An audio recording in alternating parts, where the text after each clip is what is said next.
February 14th, 2025. 2:47 a.m. Highway 71, Texas. Elon Musk's Cybertruck dies on a dark highway. No security, no signal, just a broken-down billionaire walking toward the only lights from Milsa, a rundown diner called Rosie's Roadside. Inside, over stale coffee and flickering neon, he sees her. Maya.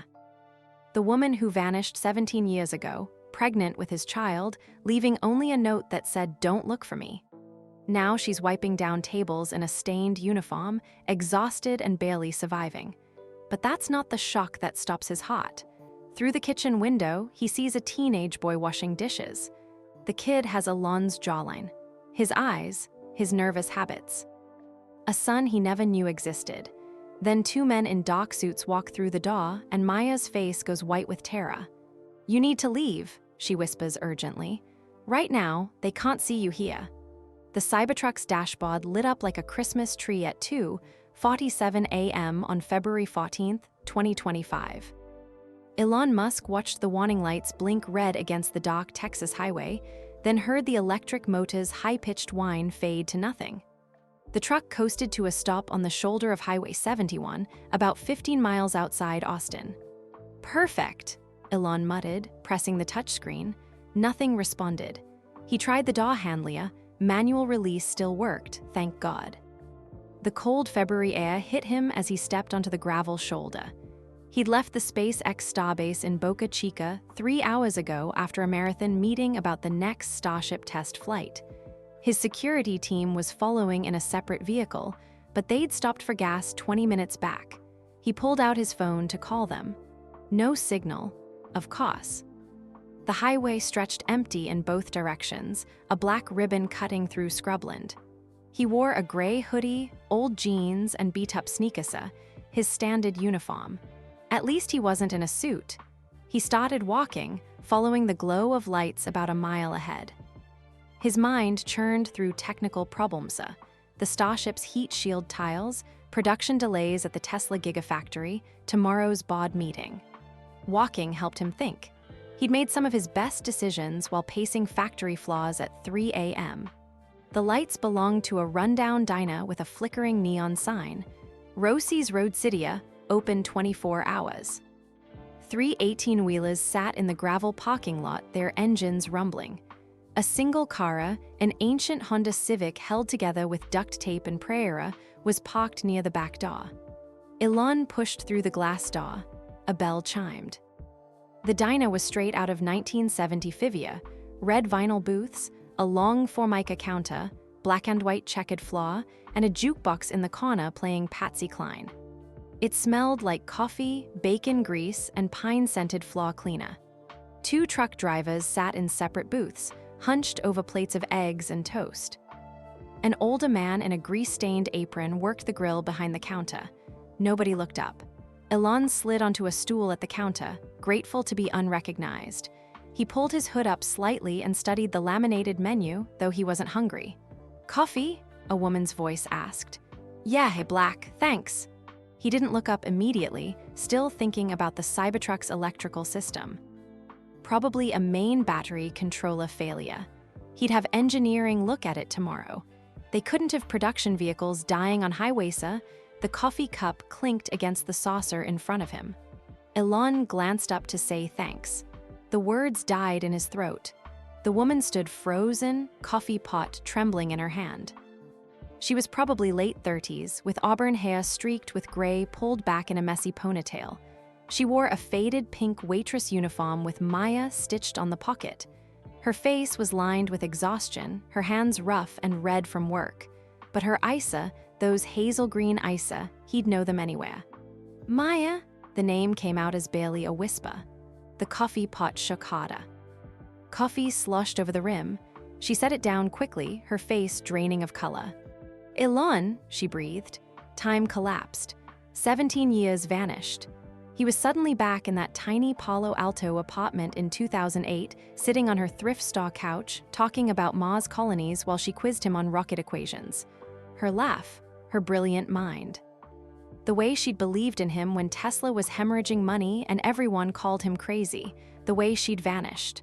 "What are you Mina?" He couldn't form a sentence. "What are you doing here?" Maya's eyes darted to the cook, then to the truckers, then back to Elon. Her mouth opened, closed. "I work here." "You work?" The words didn't make sense. Maya Reeves, Stanford PhD candidate in aerospace engineering, was waiting tables in a highway diner at 3 a.m. "Order up," the cook barked, slapping a plate onto the pass-through window. Maya grabbed the plate like a drowning person grabbing a life preserver. She practically ran to deliver it to one of the truckers. Elon watched her move, the practiced efficiency of someone who'd done this work thousands of times. She returned, refilled the trucker's coffee, wiped down an empty booth. She was avoiding him. Elon's mind raced. Why was she here? What happened? Where had she been for 17 years? The questions piled up, but one thought kept breaking through. I found her. After all this time, I found her. Maya returned to the counter, her hands busy wiping already clean surfaces. She wouldn't meet his eyes. "Maya," Elon said quietly, "please talk to me." "There's nothing to talk about," she said, her voice tight. "You want something to eat. I want to know what happened to you. I looked for you. After you left, I searched her. For how long?" The question came out sharp. "A week, 2. Elon flinched. Tesla was going bankrupt. SpaceX had just a... "I know," Maya's voice cracked. "I know, I saw everything on the news. Tesla went public. SpaceX became a success. You became... this." She gestured vaguely at him, at everything he represented. I'm glad you made it. But where did you go?" "Why did you Movement through the kitchen pass-through window caught Elon's attention. A teenage boy stood at the industrial sink, washing dishes. He was tall and lanky, maybe 14 or 15, with shaggy dark hair that fell across his forehead. He wore a faded NASA t-shirt and jeans. The boy turned slightly, pushing hair out of his eyes. Elon's breath stopped. The jawline. The intense, focused expression. The way the kid's fingers drummed against the sink edge while he worked at a nervous habit Elon recognized because he did the exact same thing. The boy had his face. "Maya," Elon's voice came out strangled. "Who is that?" Maya followed his gaze. Her face went absolutely white. The coffee cup she'd been holding slipped from her fingers, shattering on the floor. The cook looked over. "Maya, you okay?" "I'm fine," she said automatically, grabbing a towel. She knelt to clean up the ceramic shards, her hands shaking so badly she could barely pick them up. Elon stood, moving around the counter. "Maya, who is that boy? You need to leave." Her voice was desperate, pleading. "Please, Elon, just go." "Is he?" Elon couldn't finish the question. The answer was written in every line of Maya's terrified face.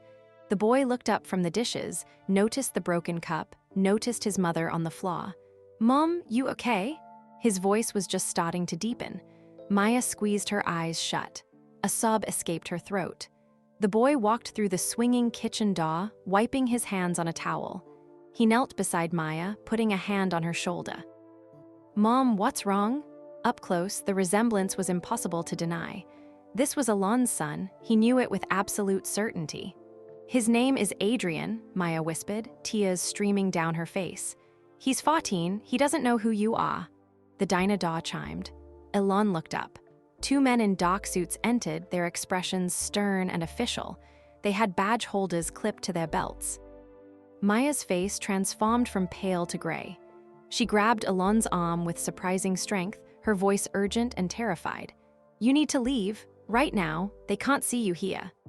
The men in suits scanned the diner with practiced eyes. One was tall and broad-shouldered with steel gray hair. The other was younger, Hispanic, with sharp features and a clipboard under his arm. Elon's security training kicked in. He pulled his hood lower and turned away from the door, hunching over his coffee cup. Maya stood quickly, stuffing the broken ceramic pieces into her apron pocket. "Can I help you, gentlemen?" the cook called from behind the grill. "We are looking for Maya Reeves," the older man said, his voice flat and official. Maya's hand gripped the counter edge. "I'm Maya." The man pulled out a badge. "I'm Officer Daniels. This is Mr. Torres from Child Protective Services. We need to ask you some questions about your son, Adrian Reeves." Adrian's head snapped up from where he'd been helping his mother. "What? Why?" Son, we received a complaint that a minor has been working in this establishment in violation of Texas labor laws, Mr. Torres said, consulting his clipboard. We need to verify your age and living situation. The cook spoke up, defensive. The kid just helps out sometimes. He's not on payroll, he's just keeping his mom company. That's still considered work under state guidelines, Torres replied. We have to investigate every complaint. Maya's voice shook. Adrian was justa. He only comes by after his homework is done. He's not supposed to be here tonight. He was helping because asked him to bring me my phone charger and Ma'am, we're not accusing you of anything yet, Officer Daniels interrupted. But we need to conduct a home visit and verify that your living situation is appropriate for a minor. Where do you reside? Elon kept his head down, but his mind was calculating rapidly. CPS investigation. Late night visit. They probably had photos or video evidence of Adrian working. This was serious. Maya could lose custody. His son, a son he'd learned existed 5 minutes ago, could be taken away before Elon even understood what was happening. Adrian stepped closer to his mother. We live in Creekside Mobile Home Park, Lot 47. Our place is clean. My mom takes good care of me. Get good grades. I'm not in trouble or anything. Nobody's saying you are, son, Torres said, but his expression was skeptical. However, we'll need to schedule that home visit within 72 hours. MS.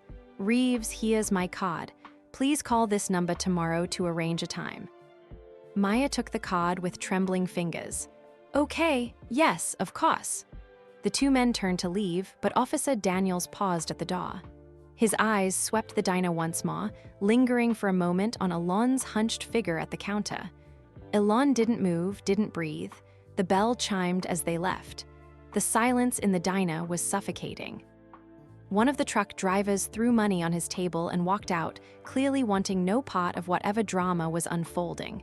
The other kept his head down, focused on his breakfast. Maya stood frozen, staring at the business card in her hand. Adrian put his arm around her shoulders. Mom, it's okay. We didn't do anything wrong. You should be in bed, Maya whispered. It's a school night. You have a geometry test tomorrow. I know, I finished studying.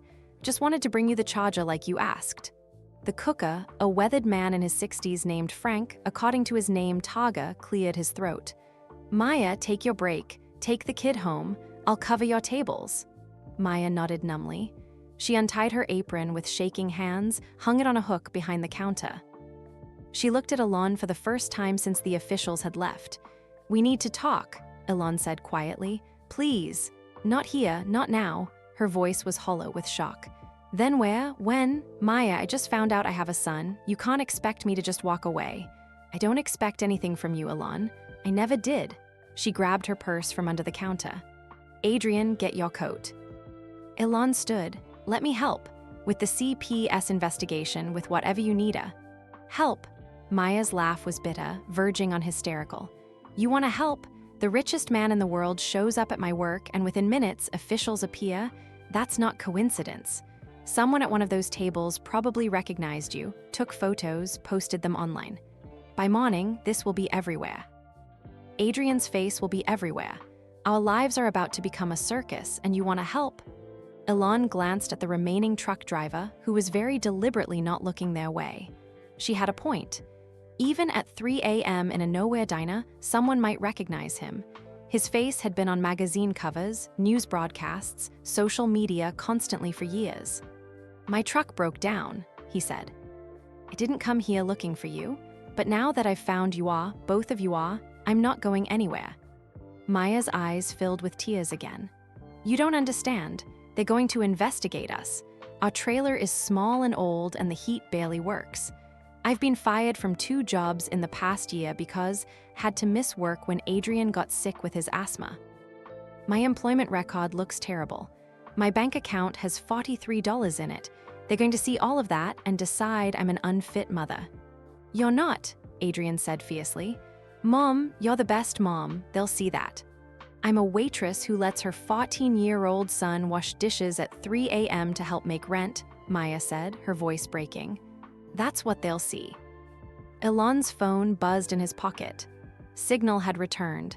He pulled it out 7 missed calls from his security team, 12 text messages. They were frantically trying to locate him. He made a decision. "Come with me," he said. "Both of you. My security team is on the way. We'll go somewhere safe, somewhere private, and figure this out." "Are you insane?" Maya stared at him. "I'm not going anywhere with you. I don't even know you anymore. It's been 17 years. I know, and I want to understand what happened, why you left, where you've been, but right now you need help. That CPS visit is going to happen whether you want it or not. Let me get you a lawyer, a good one." "Can't afford a lawyer." "Can," Maya shook her head. "I don't want your charity, Elon." "This isn't charity. This Issa," he looked at Adrian, who was watching the exchange with wide, confused eyes. "This is family." The word hung in the air. Adrian's voice was small. "Mom, who is this guy? Why is he talking about lawyers and family?" Maya closed her eyes. A tear rolled down her cheek. "Adrian, baby, this is complicated. Is he somebody famous? Is that why those guys might have taken pictures?" Adrian's brilliant mind was working through the puzzle. "And he said family. What does Thata?" The boy stopped, his eyes going wide. "Wait, Mom, is he?" The diner door burst open. 2 men in black tactical gear entered swiftly, hands near their concealed weapons. Elon's security team. They spotted him immediately. "Mr. Musk, sir, we've been trying to reach you. Your vehicle?" "I know about the vehicle," Elon interrupted. "Davis, I need you to do something for me. These 2 people need transportation and protection. Can you arrange that?" Davis, the lead security officer, assessed Maya and Adrian quickly. His training showed in the rapid evaluation of threats, vulnerabilities, complications. "Sir, I'd need more information about the situation before I coulda." "They're with me," Elon said firmly. "That's all the information you need right now." Maya grabbed Elon's arm. "No, we're not going anywhere with armed men in the middle of the night. Adrian, we're leaving." She pulled her son toward the door. Adrian resisted, looking back at Elon. The boy's expression was a mix of confusion, fear, and something else, recognition, maybe, or curiosity. "Mom, wait," Adrian said. "Just tell me, is this man my father?" The diner went completely silent. Even Frank stopped moving at the grill. The remaining truck driver gave up pretending not to listen. Maya's shoulders slumped in defeat. 17 years of secrets, of protection, of careful lies and half-truths, all of it crumbling in a roadside diner at 3 a.m. "Yes," she whispered. "Adrian, this is Elon Musk. He's your father." Adrian stared at Elon, processing. The boy's face went through several emotions, shock, disbelief, anger, wonder, all in the span of seconds. Then Adrian said the last thing Elon expected. "Prove it." Elon blinked. Of all the possible responses, he hadn't expected a challenge. But looking at Adriana, really looking at Hema, he saw himself at 14. Skeptical, analytical, refusing to accept anything without evidence. "How would you like me to prove it?" Elon asked carefully. Adrian crossed his arms. "You're supposedly one of the smartest people alive. Figure it out." "Adrian?" Maya's voice was sharp. "Don't be rude." "I'm not being rude. I'm being logical." Adrian's voice cracked slightly with emotion despite his attempt at composure. "Some random guy shows up, you freak out, CPS shows up, and now he's claiming to be my dad? The dad you told me you didn't know how to find."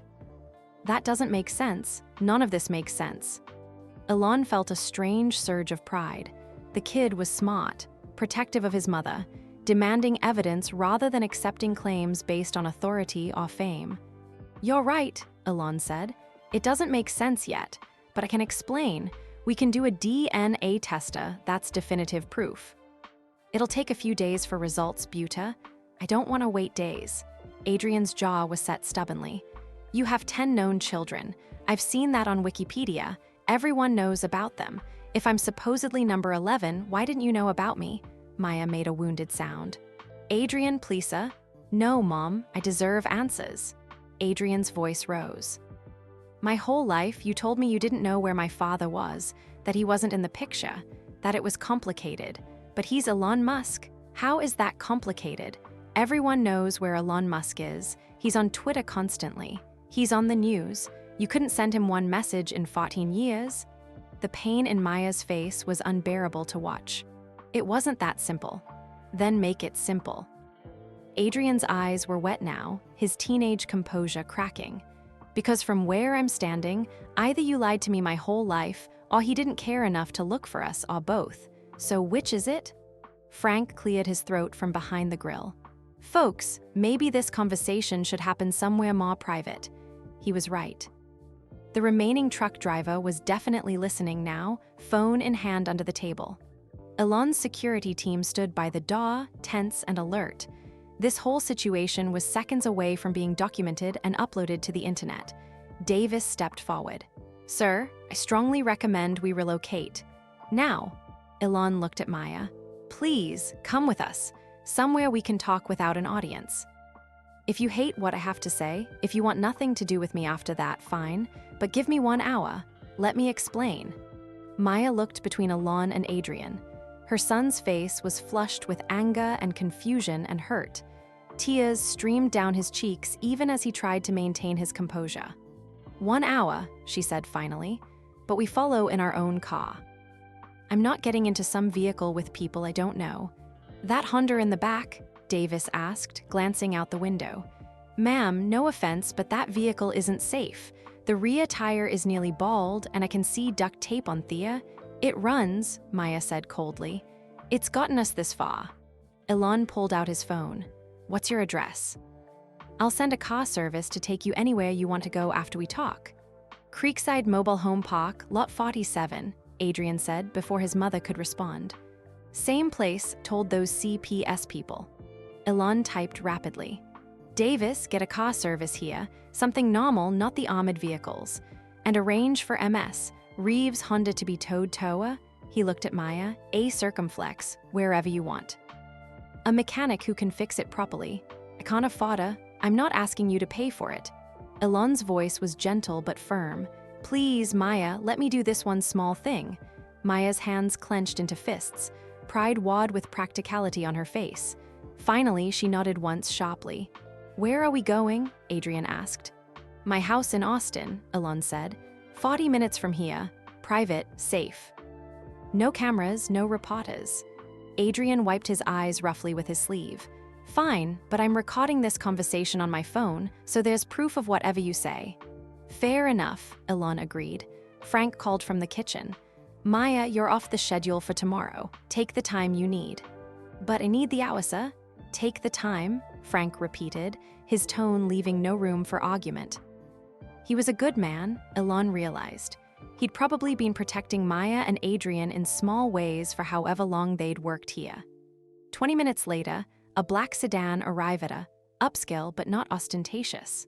The driver was a professional from a local service, not Elon's security team. Maya and Adrian climbed into the back seat while Elon got into the SUV with Davis and the other security officer. During the drive, Elon's mind raced backward through time. 17 years. He tried to remember every detail of 2008, of Maya, of how it had ended. They'd met in March at Stanford. She challenged him during a talk he'd given about making humanity a multiplanetary species.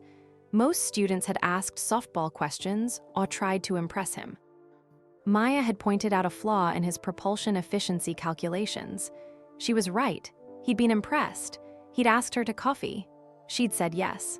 For 8 months, she'd been his refuge. Tesla was hemorrhaging money. The Roadster was over budget, behind schedule, and plagued with transmission problems. The 2008 financial crisis had destroyed their funding prospects. SpaceX had failed 3 consecutive launches. His marriage to Justine had collapsed. He was sleeping 4 hours a night, borrowing money from friends to make payroll, facing the very real possibility that both companies would fail. Maya had been brilliant and kind and believed in him. She'd reviewed engineering reports, offered insights, made him laugh when everything was falling apart. Her small apartment had been an escape from the chaos, but he'd also been absent, distracted, unable to fully be present even when he was physically there. His mind was always half somewhere else, on a factory floor, in a mission control room, in a boardroom fighting for survival. Then she told him she was pregnant. September 2008. 3 weeks before SpaceX's fourth launcher, their last chance before the company would go bankrupt. He'd panicked. Not because he didn't want a child, but because he couldn't imagine adding one more responsibility to a life that was already crushing him. He'd asked her to wait, just until after the launch. Then they'd figure it out together. The launch had succeeded. September 28, 2008, the first Falcon 1 to reach orbit. SpaceX was saved. NASA awarded them a $6 billion contract 2 months later. Everything changed overnight. But when he'd returned to Palo Alto, Maya was gone. The apartment was empty except for her note on the kitchen counter. "You're going to change the world, Elon. But I can't raise our child in the shadow of your dreams. I need someone who can be present. I'm sorry, don't look for me." A circumflex M he'd searched. He'd hired a private investigator who'd found nothing. Maya had been careful, covering her tracks. After 6 weeks, the investigator had said she clearly didn't want to be found, and maybe Elon should respect that. So he had. He'd thrown himself back into work, telling himself it was what she wanted. Telling himself she was better off without him. He'd been a coward. The SUV pulled into the driveway of his Austin home. The sedan with Maya and Adrian parked behind them. Through the rearview mirror, Elon watched his son step out of the car, looking at the house with wary eyes. Elon took a deep breath. Time to face the consequences of his failure. The house was modern but not massive, nothing like the mansions people probably imagined Elon Musk owned. It was a 2-story contemporary home with clean lines, lots of glass, and a view of the hill country. Inside, the furniture was minimal and functional. Books and technical manuals covered most surfaces. Adrian walked in slowly, taking everything in with wide eyes. Maya stood in the entryway, her arms wrapped around herself like she was cold despite the warm interior. Davis did a quick security sweep while Elon turned on lights. "Can I get you anything? Water, coffee, food?" "I want answers," Adrian said, sitting on the edge of a leather couch. He pulled out his phone and opened the voice recorder app. "You said you'd explain." Maya sat beside her son, close enough that their shoulders touched, protective. Elon sat in a chair across from them. For a moment, he didn't know where to start. How do you explain 17 years of absence? How do you make a 14-year-old understand the desperation of 2008, the impossible choices, the failures? "I met your mother in March 2008, Elon began. She was a PhD student at Stanford, studying aerospace engineering. I was speaking at a symposium. She corrected my math during the queue and a session." Adrian glanced at his mother, surprised. "You were getting a PhD." Maya nodded, not meeting his eyes. "She was brilliant," Elon continued. "One of the smartest people I'd ever met. We started dating. But that year, 2008, it was the worst year of my life. Tesla was going bankrupt. We'd spent all our money developing the Roadster, and it had major problems. The financial crisis hit, and we couldn't raise more funding. SpaceX had failed 3 rocket launches. 3 times we'd put everything into a launch, and 3 times we'd watched millions of dollars explode or crash into the ocean." He paused, remembering. "I was sleeping on friends' couches. I put all my money from selling PayPal into the companies. I was borrowing money to make payroll. Everyone thought I was insane. The media called me a fraud. My first marriage had just ended. Had 5 young sons from that marriage who I barely got to see. I was drowning." Adrian listened, his expression hard to read. "Your mother was the only good thing in my life that year," Elon said, looking at Maya. "She believed in me. She helped me. She made me feel like maybe I wasn't completely crazy for trying to build electric cars and reusable rockets." Maya's jaw tightened, but she didn't interrupt. Then in September, she told me she was pregnant. Elon's voice roughened. "It was 3 weeks before SpaceX's fourth launch, our last chance. If that rocket failed, the company was finished. I would have lost everything, and I panicked." "You asked me to wait," Maya said quietly. "You said we'd talk about it after the launch." "I did." "And that was wrong. I was asking you to put your life on hold for my problems." Elon leaned forward. "The launch succeeded. SpaceX survived. When I came back to Palo Alto to find you, you were gone. You left a note saying not to look for you." Adrian's eyes snapped to his mother. "You told him not to look for you?" Maya's voice was barely audible. "Yes." "Why?" She took a shaky breath. "Because I was 22 years old and terrified. I was pregnant and alone, and the man I loved was trying to save 2 companies from bankruptcy. He had 5 children already who he barely saw because he was working 20-hour days. Couldn't her voice broke. Couldn't watch him try to choose between his dreams and our baby. Couldn't be the reason his companies failed. And I couldn't raise a child in that chaos. So you just left," Adrian's voice rose. "You made that decision by yourself?" "I did." Tears streamed down Maya's face. "I thought I was protecting you. I thought I was doing the right thing. Did you look for us?" Adrian turned to Elon. "After she left," Elon met his son's eyes. "Yes, for 6 weeks, I hired an investigator. Your mother was carefuler, she disappeared completely. The investigator said she clearly didn't want to be found, and maybe I should respect that. So I did." 6 weeks, Adrian repeated. "You looked for 6 weeks, then gave up." The words were a knife. "Yes." "Why?" "Because I told myself that's what your mother wanted, that she was better off without me. That any child would be better off without a father who couldn't be present, who was always distracted, always working." Elon's hands clenched. "I was a coward. I took the easy way out. I threw myself back into work because that's what I do when things are harder, I work. And I convinced myself I was respecting your mother's wishes, but really, I was just afraid." The room was silent except for Maya's quiet crying. Adrian's voice was cold. "So while you were building rockets and becoming a billionaire, we were living in a trailer. Mom was working 3 jobs. I had asthma attacks and we couldn't always afford my medicine. We ate ramen for dinner most nights. Our heat didn't work half the time. And you were on TV talking about going to Mars." Each word landed like a physical blow. Elon had no defense. "You're right, that's exactly what happened." "Adrian," Maya said through her tears. "Donta, no, Mom, he needs to hear this." Adrian stood up, pacing. "Do you know what it's like to be the poor kid at school? To wear the same 3 shirts over and over because that's all you have? To not be able to play sports because we can't afford the fees? To watch your mom come home exhausted every single night and know there's nothing you can do to help?" "I'm sorry," Elon said. The words were completely inadequate. "Sorry doesn't fix it." Adrian's voice cracked with emotion. "Sorry doesn't give me back the childhood where I had enough. Where my mom didn't have to choose between paying rent and buying groceries. Where I didn't have to wash dishes at a diner at 3 a.m. just to help out." Maya stood and tried to hug her son, but Adrian pulled away. "And you, Moma, you had a PhD program at Stanford. You were going to be a rocket scientist. You gave that up for me. You gave up everything." "You were worth it," Maya said fiercely. "Adrian, you were always worth it. But I shouldn't have cost you everything." Adrian was fully crying now.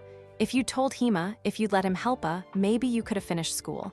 Maybe you could have had the life you wanted. Instead, you're waiting tables and I'm the reason." "No." Maya grabbed Adrian's shoulders, forcing him to look at her. "Listen to me, you are not the reason. My choices are the reason. I chose to leave. I chose not to tell Elon where I was. I chose pride over practicality 1,000 times over the years. Those were my choices, my mistakes. Not yours, never yours." Elon watched Thema, this mother and son who'd survived together, who'd struggled together, who loved each other fiercely despite everything. He was an outsider to their bond, a stranger who happened to share DNA with the boy. Adrian's phone buzzed. He looked at the screen and his face went white. "Mom, there are police cars at our trailer. Someone posted a video on TikTok. There's a crowd of reporters." Maya grabbed the phone. The video showed their small, rundown trailer surrounded by police vehicles and news vans. Neighbors stood in doorways watching. The caption read, "Breaking, Elon Musk's secret baby mama lives here. Police investigating." Maya's hands shook. "This can't be happening." Elon's phone rang. Davis answered it in the other room, then returned with a grim expression. "Sir, we have a situation. The media has connected the diner incident to the address. They're camped outside the mobile home park. CPS has moved up their investigation. They are planning to visit the residence at 8 a.m. That's 4 hours from now. They can't go there, Maya said frantically. Not with reporters everywhere. Adrian can't be photographed. His face will be everywhere. He'll never have a normal life. Moma, no, I won't let them destroy your privacy. Wanta, Maya's breathing became rapid, panicked. Maya, sit down. Elon guided her back to the couch. We'll handle this. Davis, get my lawyer on the phone. Now, and contact Seesaw, tell them we'll cooperate fully, but the home visit needs to happen somewhere private, not with media present. You can't just tell CPS what to do, Maya said. Watch me. Davis handed Elon his phone. Andrew Chen is on the line, your attorney. Elon took the phone and walked toward the kitchen, speaking rapidly. Maya could hear fragments of the conversation, legal terms, emergency motions, protective orders. Adrian sat frozen on the couch, still staring at his phone as more videos and posts multiplied across social media. There are 43 videos tagged with our address, Adrian whispered. People are taking pictures of our trailer. Someone posted a photo of my bedroom window. Maya felt sick. Their tiny homia, with its peeling paint, rusted steps, and patched roofa, was being broadcast to millions of people. Every detail of their poverty was becoming entertainment. Mom, look at this one. Adrian's voice shook. He turned his phone toward her. The video showed their landlord, Mr. Patterson, being interviewed by a reporter. Yeah, Maya Reeves lives here with her kid. Nice enough people, I guess. Always late on rent, though. Didn't know she was connected to Elon Musk. If I had, maybe I'd have asked for more money, he laughed. Maya's humiliation was complete. Their struggle, her failures, Adrian's childhood, all of it was becoming a spectacle. Elon returned, his expression grim. My attorney is filing emergency motions for privacy protections, but it'll take time. The media has First Amendment rights, and technically, they are on public property. What about CPS? Meyer asked. They're still coming in 4 hours. Andrew is contacting them now. He's explaining the media situation and requesting the home visit be postponed or conducted at an alternative location. Buta, Elon paused. Maya, CPS has legitimate concerns. A 14-year-old was found working at 3 a.m. They have to investigate. I know that, Maya's voice rose. But with cameras everywhere, Adrian's face will be on every news channel by tonight. He'll be Elon Musk's secret son for the rest of his life. He'll never just be Adrian again. Adrian stood abruptly.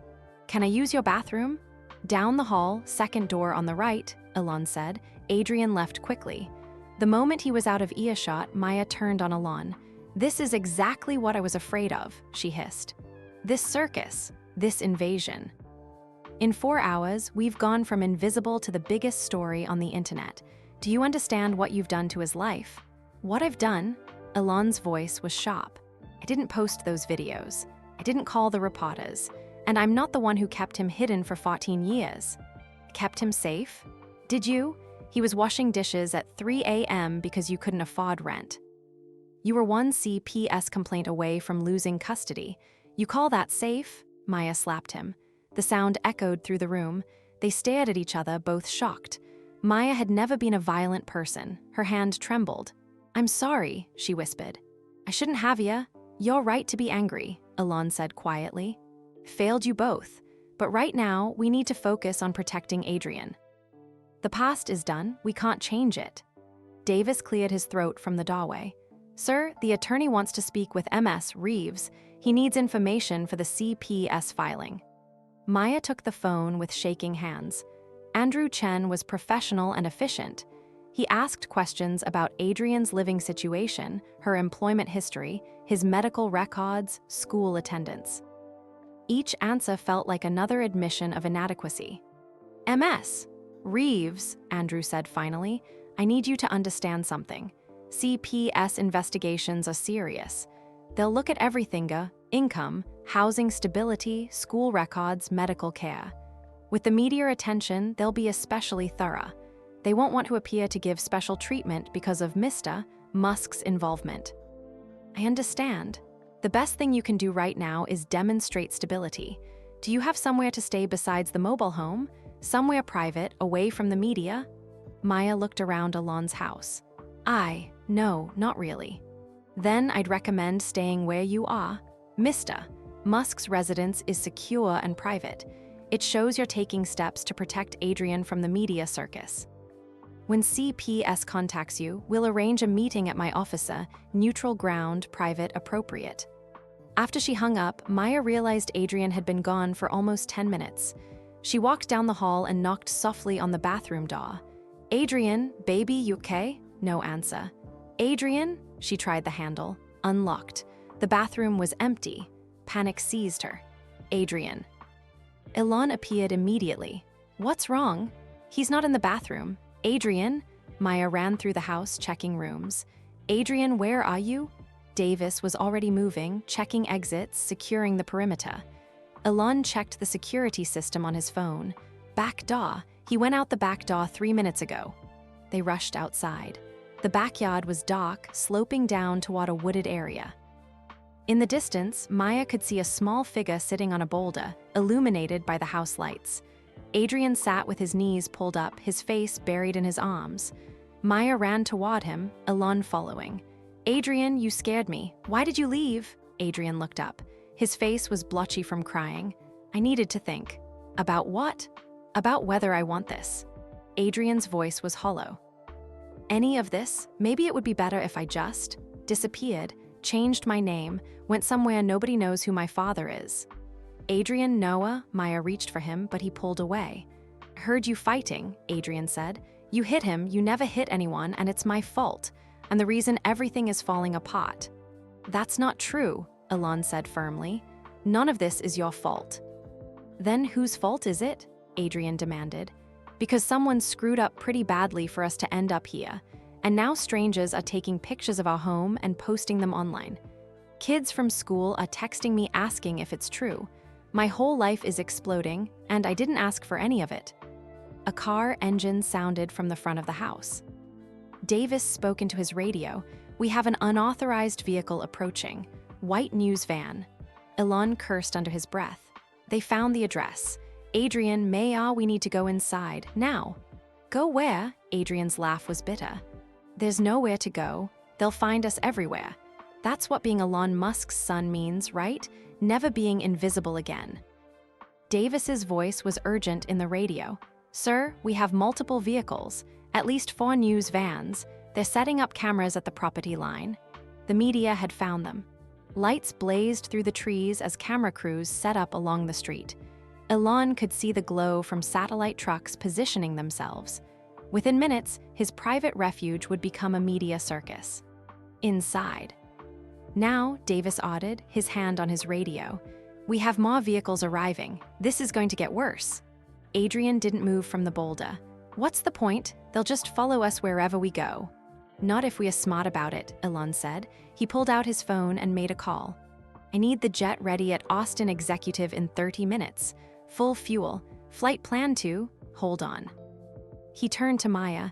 Do you have family anywhere? Friends out of state? Maya shook her head. My parents died years ago. I'm an only child. I don't have anyone. Elon spoke into the phone again. Flight plan to Brownsville. We'll decide the actual destination en route. He hung up and looked at Davis. We need a diversion. Something to get these news crews away from the house long enough for us to leave. Davis nodded. I'll have the team create a distraction at the Tesla Gigafactory. Anonymous tip that you're holding a press conference there at dawn. That should pull most of them away. Do it. Maya grabbed Elon's arm. Wait, we can't just get on a plane and leave. That's insane. I have work tomorrow. Adrian has school. We have responsibilities. Mom, didn't you hear the lawyer? Adrian finally stood up. CPS is investigating us. There are reporters at our house. I don't think we're going to work or school anytime soon. The harsh reality in her son's voice made Maya flinch. He was right. Their normal Lithia, as difficult as it had been, was over. Just for a few days, Elon said quietly. Until my attorneys can get protective orders in place. Until the media frenzy dies down. Then you can decide what you want to do next. And if I want to go back to our trailer and our life, Elon met her eyes. Then I'll help you do that. But Maya, be realistic. There are reporters camped outside your home. Adrian's face is all over social media.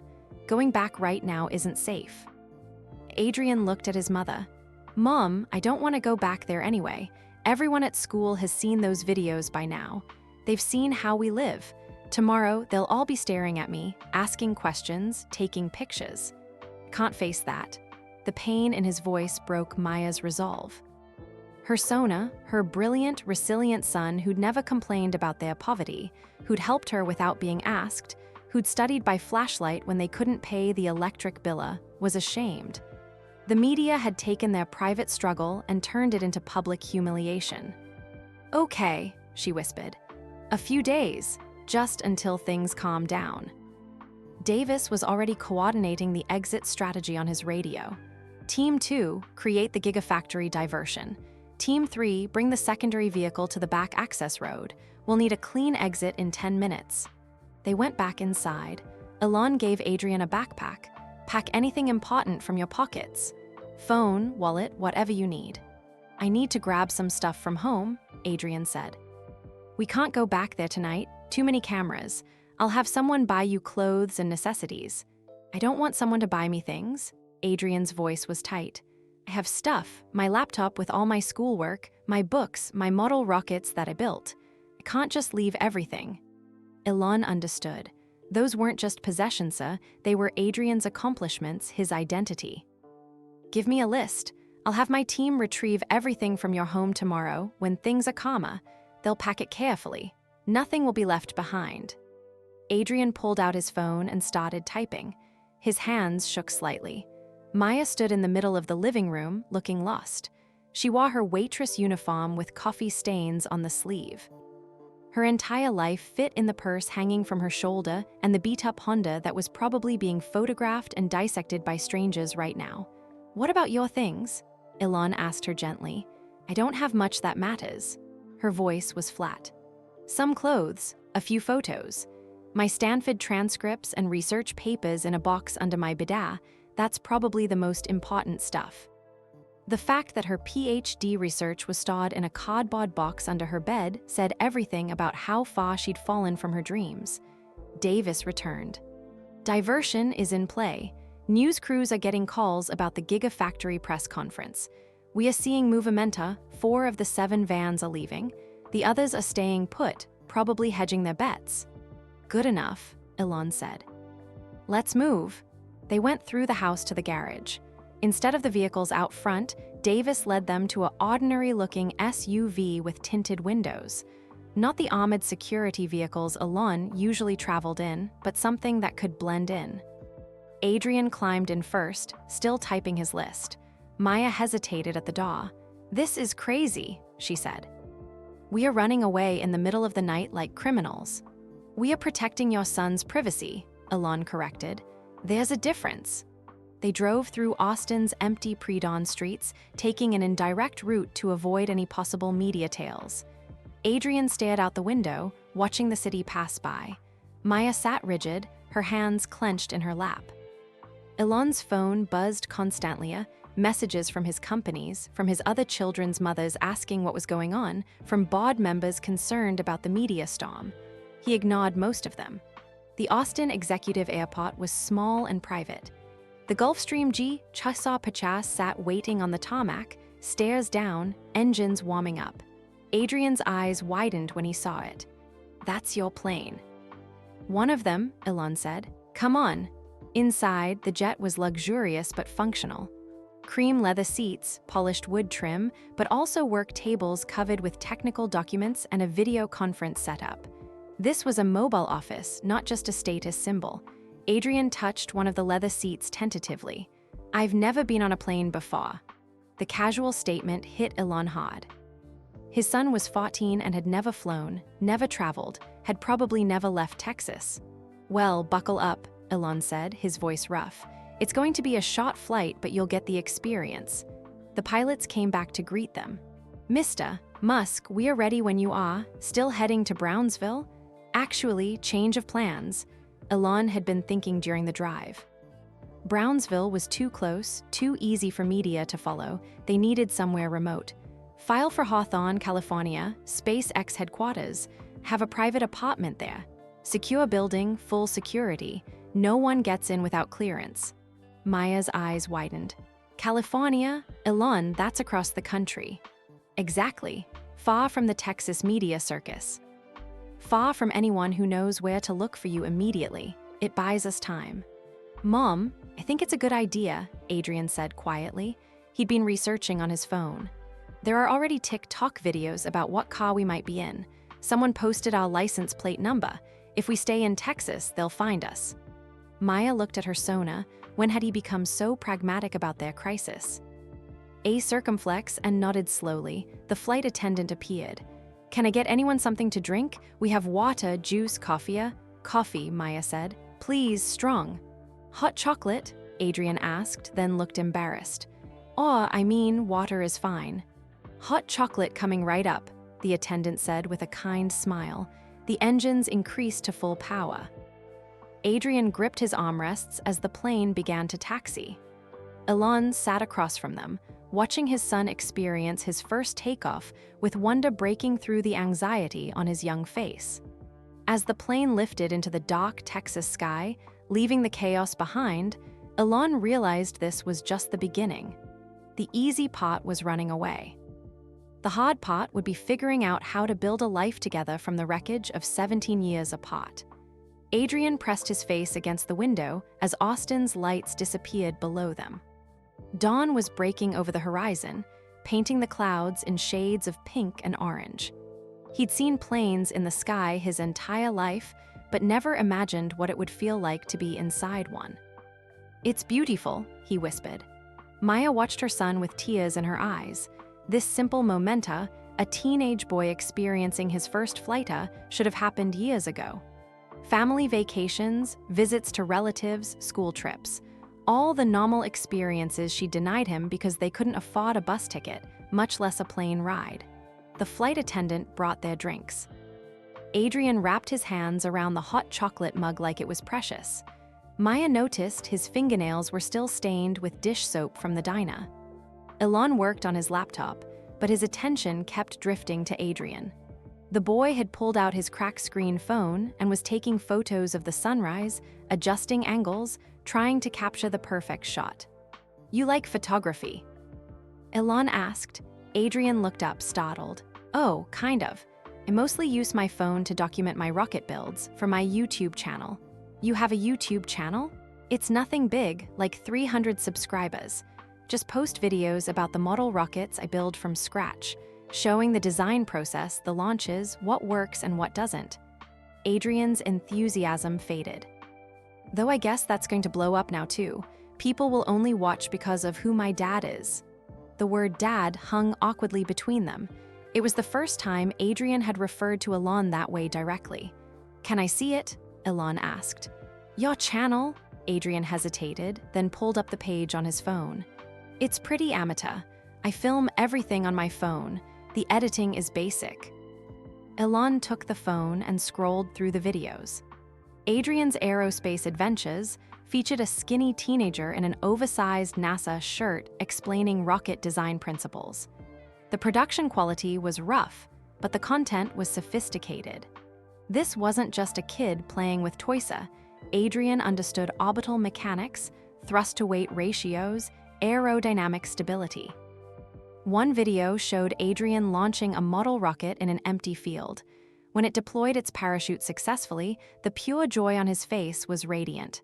Yes, perfect apogee prediction. The math worked. Elon's throat tightened. This was his son. A boy who loved the same things Elon loved, who had the same passion for space, who'd been building rockets from scraps while Elon was building them from billions of dollars. These are really good, Elon said honestly. Your explanations are clear. The math is solid. You have an instinct for teaching. Adrian's face flushed with pleasure. Really? You're not just saying that. I don't just say things. Your delta V calculations in the ion drive video were more accurate than some of my first-year engineering students at SpaceX understand. You really watched that one? That's my favorite. I built the engine from a science kit and modified it. Adrian's words tumbled out faster now, his guard lowering. It didn't produce meaningful thrust, obviously, but the principle worked. I wanted to understand ion propulsion because it's going to be important for deep space missions where fuel efficiency matters more than raw power. Elon found himself smiling. Exactly right. We use ion drives on some of our satellites. Low thrust, but incredibly efficient over long durations. Maya watched them talk, feeling like an outsider. This language of rockets and propulsion, it was the language she'd once spoken fluently. Before Adrian, before poverty, before survival became her only skill. The flight attendant brought breakfast, fresh fruit, croissants, scrambled eggs. Adrian stared at the spread like he'd never seen so much food at once. "Eat," Maya said softly. "It's okay." Adrian took a croissant, handling it carefully. "We should save some for later. In Cassia, there's plenty," Elon interrupted gently. "Take as much as you want. There's more if you're still hungry." Adrian took a small bite, then another. Then he was eating ravenously, the way only a teenage boy could eat. Maya realized her son was probably hungrier than he ever let on. They'd eaten ramen for dinner last night. They'd eaten ramen most nights. While Adrian ate, Elon turned to Maya. "You should eat too. I'm not hungry." "Maya, when's the last time you had a real meal?" She couldn't remember. Food was something she made sure Adrian had. What she ate herself was whatever was left, which was usually not much. Elon put eggs and fruit on a plate and set it in front of her. "Eat, please." She picked at the food mechanically, her mind elsewhere. They were on a plane flying to California, running away from everything. In 12 hours, her life had become unrecognizable. "Mom," Adrian's voice was tentative. "Can we talk about what happens next?" Maya set down her fork. "I don't know what happens next, baby. But we have to figure it out, right? Like, I can't just disappear. I have school, you have ya. Well, maybe not your job anymore, Buta." "Frank will understand," Maya said, though she wasn't sure that was true. Missing work without notice was serious, even with a good excuse. "The lawyer, mister. China, he said we need to show stability for CPS," Adrian continued. "So what does that look like? Are we staying in California? Going back to Texas? Are we?" He glanced at Elon. "Living with him now?" The question nobody had asked out loud. Elon closed his laptop. "Let's talk about this, all of us." No more decisions made by one person alone. Maya felt a surge of resentment. Easy to say now, 17 years too late. "You're right, but I'm saying it anyway. We need to make decisions together, for Adrian's sake." "Don't use me as an excuse," Adrian said sharply. "I'm sitting right here. Talk to me, not about me." Both adults looked at him, surprised by his assertiveness. Adrian set down his hot chocolate. "Here's what I know. CPS is investigating whether Mom is a fit parent. The media knows who I am. Our trailer is probably surrounded by reporters. Mom's job at the diner is probably gone. My school is going to be a nightmare. And suddenly, have a father who's one of the most famous people on Earth." He ticked off each point on his fingers like he was solving an equation. "So we need a plan, a real one, not just running away and hoping things get better." Elon felt that surge of pride again. At 14, Adrian had more clarity than most adults in a crisis. "You're right," Elon said. "So let's make a plan. First priority, CPS investigation. We cooperate fully, but on our terms. My lawyer arranges a private meeting, away from media. We demonstrate that Adrian has stable housing, adequate supervision, and all his needs met." "Where is stable housing?" Meyer asked. "Not our trailer. Obviously not anymore. My apartment in Hawthorne is secure. You can stay there as long as you need. It's not huge, 2 bedrooms, maybe 1,500 square feet, but it's private and safe." "I can't just move into your apartment," Maya protested. "Why not? Do you have somewhere better?" She didn't. That was the brutal truth. They were homeless now. Even if the reporters left, going back to the trailer meant Adrian would be harassed constantly. He'd never have peace. "What about school?" Adrian asked. "I can't just drop out. I'm in advanced classes."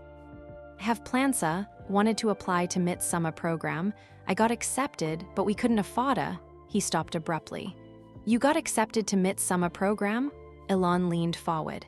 "Adrian, that's incredibly competitive. When did you get the acceptance?" 2 weeks ago." Adrian's voice was small.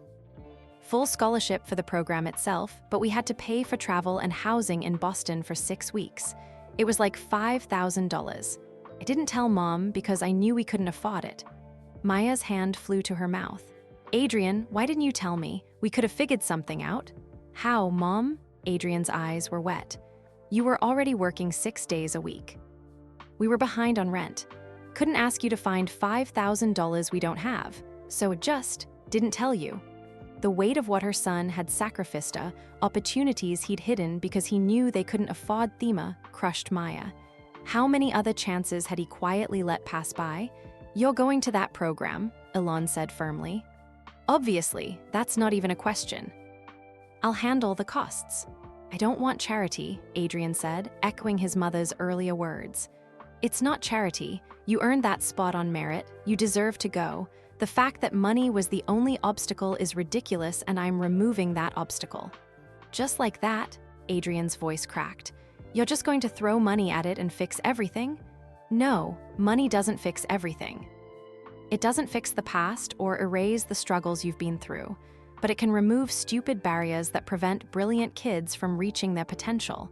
And you're brilliant, Adrian. Anyone watching your videos can see that. Adrian wiped his eyes roughly. This is weird. This whole thing is so weird. I know, Elon said softly. The plane began its descent into Hawthorne.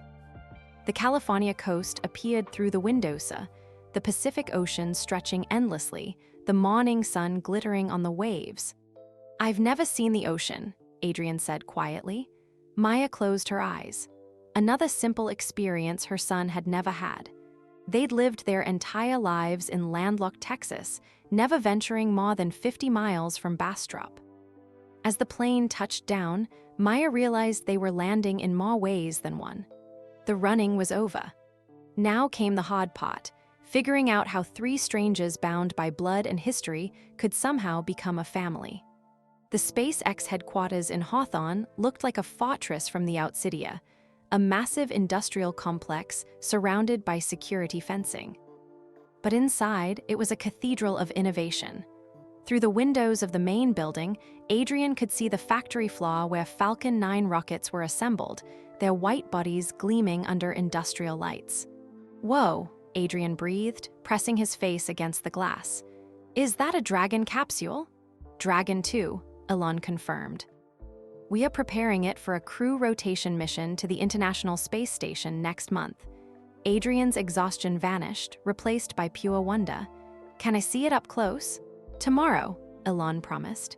Right now, we need to get you both settled, and I need to make some calls before the media situation gets worse.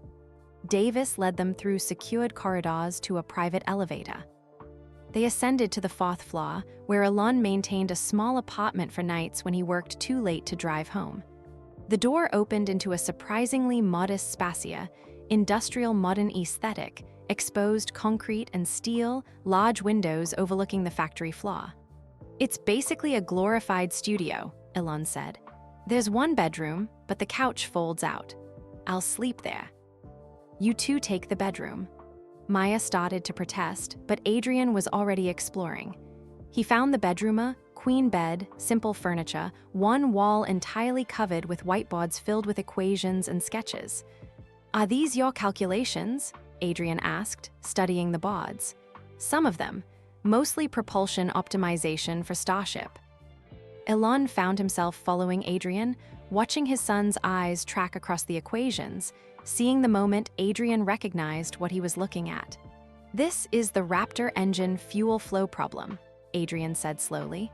You're trying to increase efficiency without compromising thrust stability. Elon stopped. How do you know about the Raptor engine fuel flow problem? I read everything on the SpaceX website and the engineering forums, and I've watched every technical presentation you've ever given. Adrian flushed. I know that's probably weird. It's not weird. Elon's voice was rough. It's exactly what I did at your age. I read everything I could find about rockets and space. Drove my parents crazy asking questions. For a moment, they just looked at each other. Father and son, connected by a shared obsession that transcended their separation. Maya stood in the doorway, watching. This easy connection over rockets and Matha, it was what she and Elon had once shared. Seeing it replicated in her son was beautiful and painful at once. Elon's phone rang. He glanced at the screen and his expression darkened. "I need to take this. It's my PR team." He stepped into the other room. Adrian immediately pulled out his phone. "Mom, you need to see this." Maya sat beside him on the bed. Adrian scrolled through Twitter. Their story was trending worldwide. Elon's secret son was the #1 topic. Thousands of tweets, speculation, theories, and worse. One tweet showed a photo of their trailer with the caption, "While Elon was buying Twitter for $44 billion, his son was living in this." It had 87,000 likes. Another showed a side-by-side comparison, Elon's mansions versus their mobile home. The richest man alive let his own child live in poverty. Disgusting. A third was a screenshot from Adrian's YouTube channel. Found his channel. This kid built rockets from trash while his dad built them from billions. That's heartbreaking. "They're turning me into a sob story," Adrian said, his voice tight. "Poor little abandoned boy, that's not who I am." "I know, baby. And they're attacking you. Look at this one." He showed Maya a tweet that made her stomach turn. What kind of mother keeps a child from his billionaire father? She wanted him to suffer so she could play victim. Another, gold digger alert. She hid the kid for 14 years and now conveniently runs into Elon when he's worth $200 billion. Sure, Jan. The cruelty was breathtaking. Strangers dissecting their lives, making judgments, creating narratives from fragments of truth. "People are posting my school photos," Adrian said, scrolling further. "Someone found my 7th grade yearbook picture, and there are TikToks of kids from my school talking about me, saying I was always weird, always poor. Now they know why." Maya took the phone gently from his hands. "Stop reading it. None of these people know you. None of them know us. But everyone thinks they do." Adrian's voice cracked. "And maybe they're right. Maybe you should have told him. Maybe I could have had a normal life instead, Ofa. Stop." Maya cupped his face in her hands. "Listen to me. I made mistakes, big ones, but I did the best I could with what I had. And you are not a victim. You are not a sob story. You're a brilliant, strong, resilient young man who happened to grow up in difficult circumstances. That doesn't define you unless you let it." Tears spilled down Adrian's cheeks. "I'm scared, Mom. Everything's changing so fast." "I know, I'm scared too." They held each other, mother and son, while the internet raged about their lives. In the living room, Elon listened to his PR director with growing frustration. "A circumflex need to get ahead of this narrative," Jessica was saying. "The media is painting you as a deadbeat father. Tesla stock is down 3%. We're getting calls from board members, investors, advertisers. This is a crisis." "It's not a crisis, it's a personal matter," Elon said coldly. "Elon, with all due respect, when you're the face of multiple public companies, your personal matters are everyone's business. We need a statement. Something that explains the situation, takes responsibility, but also what? Makes me look better? Shifts blame to Maya? I'm not saying that, but we need context. The public needs to understand this wasn't malicious neglect. It was, though." The words came out harsh. "I knew she left. I looked for 6 weeks, then stopped. I chose my companies over my son. That's exactly what it was." Jessica was silent for a moment. "Okay, then we lean into that. Full accountability, no excuses. You made a mistake 17 years ago. You regret it deeply. You're committed to being a father now. We schedule interviews, controlled messaging, maybe a photo op with Adriana." "No," Elon said flatly. "Adrian is not becoming a prop for damage control. I'm not suggesting he's a prop, but the public needs to see that you're building a relationship. That this isn't just a PR disaster you're managing. The public doesn't need to see anything. This is between me, Maya, and Adrian. We'll figure it out privately." "Elon, that's not how this works anymore. The story is out. You don't get privacy back. The only choice is whether you control the narrative or let the media control it for you." Elon looked toward the bedroom where Maya and Adrian were. He could hear Maya's voice, soft and comforting, talking to their son. "I won't use them," he said. "Find another way." There is no other way. This is the reality of your life. Then reality sucks. He hung up. Davis approached with a tablet. Sir, you need to see this. It's live on CNN right now. The screen showed a press conference. A woman stood at a podium, identified by the Chiron as Patricia Huffmana, Texas Child Protective Services. The same stern woman from the Dyna. A circumflex cannot comment on specific ongoing investigations, she was saying. However, I can confirm that CPS takes all allegations of child endangerment seriously, regardless of the families involved. Wealth and fame do not exempt anyone from child welfare laws. A reporter shouted a question. Is it true you're investigating Elon Musk for child abandonment? We are conducting a standard investigation into the living conditions and welfare of a minor. Mr. Musk is cooperating through his legal representatives. Cannot provide further details at this time. What about the mother, Maya Reeves? Is she being investigated? Again, I cannot discuss details of an ongoing investigation, but I want to be clear, our priority is always the safety and well-being of the child. We will follow the evidence wherever it leads. The press conference ended. Elon stared at the screen, feeling the walls closing in. His phone rang again. This time, it was his mother, May Musk. Elon, darling, I just saw the news. Is it true? Do you have another son? Yes, Mom, it's true. Why didn't you tell me? Why didn't you tell any of us? Because I didn't know. The shame in his voice was palpable. His mother left before he was born. I didn't know he existed until last night. Oh, Elon, his mother's voice softened. What are you going to do? I don't know. But I'm not running from it, not again. Good, because that child needs you. Whatever happened before, it's in the past. You have a chance now. Don't waste it. After he hung up, Elon stood at the window overlooking the factory floor. Engineers moved between the rockets like ants, building machines that would carry humans to space. He'd spent his entire adult life focused on the futuria, electric cars, reusable rockets, Mars colonies, grand visions of changing humanity's trajectory. But he'd failed at something much simpler, being present for his own child. Adrian appeared beside him, startling him. The boy had dried his tears, composed himself. The internet hates you right now, Adrian said matter-of-factly. Lots of people think you're a terrible person. They're not wrong. Maybe, but some of them think Mom is a gold digger who hid me on purpose. Those people are definitely wrong. Elon glanced at his son. You defending her? Always. Adrian's voice was fierce. She's the one who was there. Every fever, every bad day, every moment I needed Simonia, she was there. You weren't. That's just facts. I know, but Adrian hesitated. You're here now, and I don't know what that means yet, but I think I want to find out. Is that weird? No, Elon said quietly. It's not weird at all.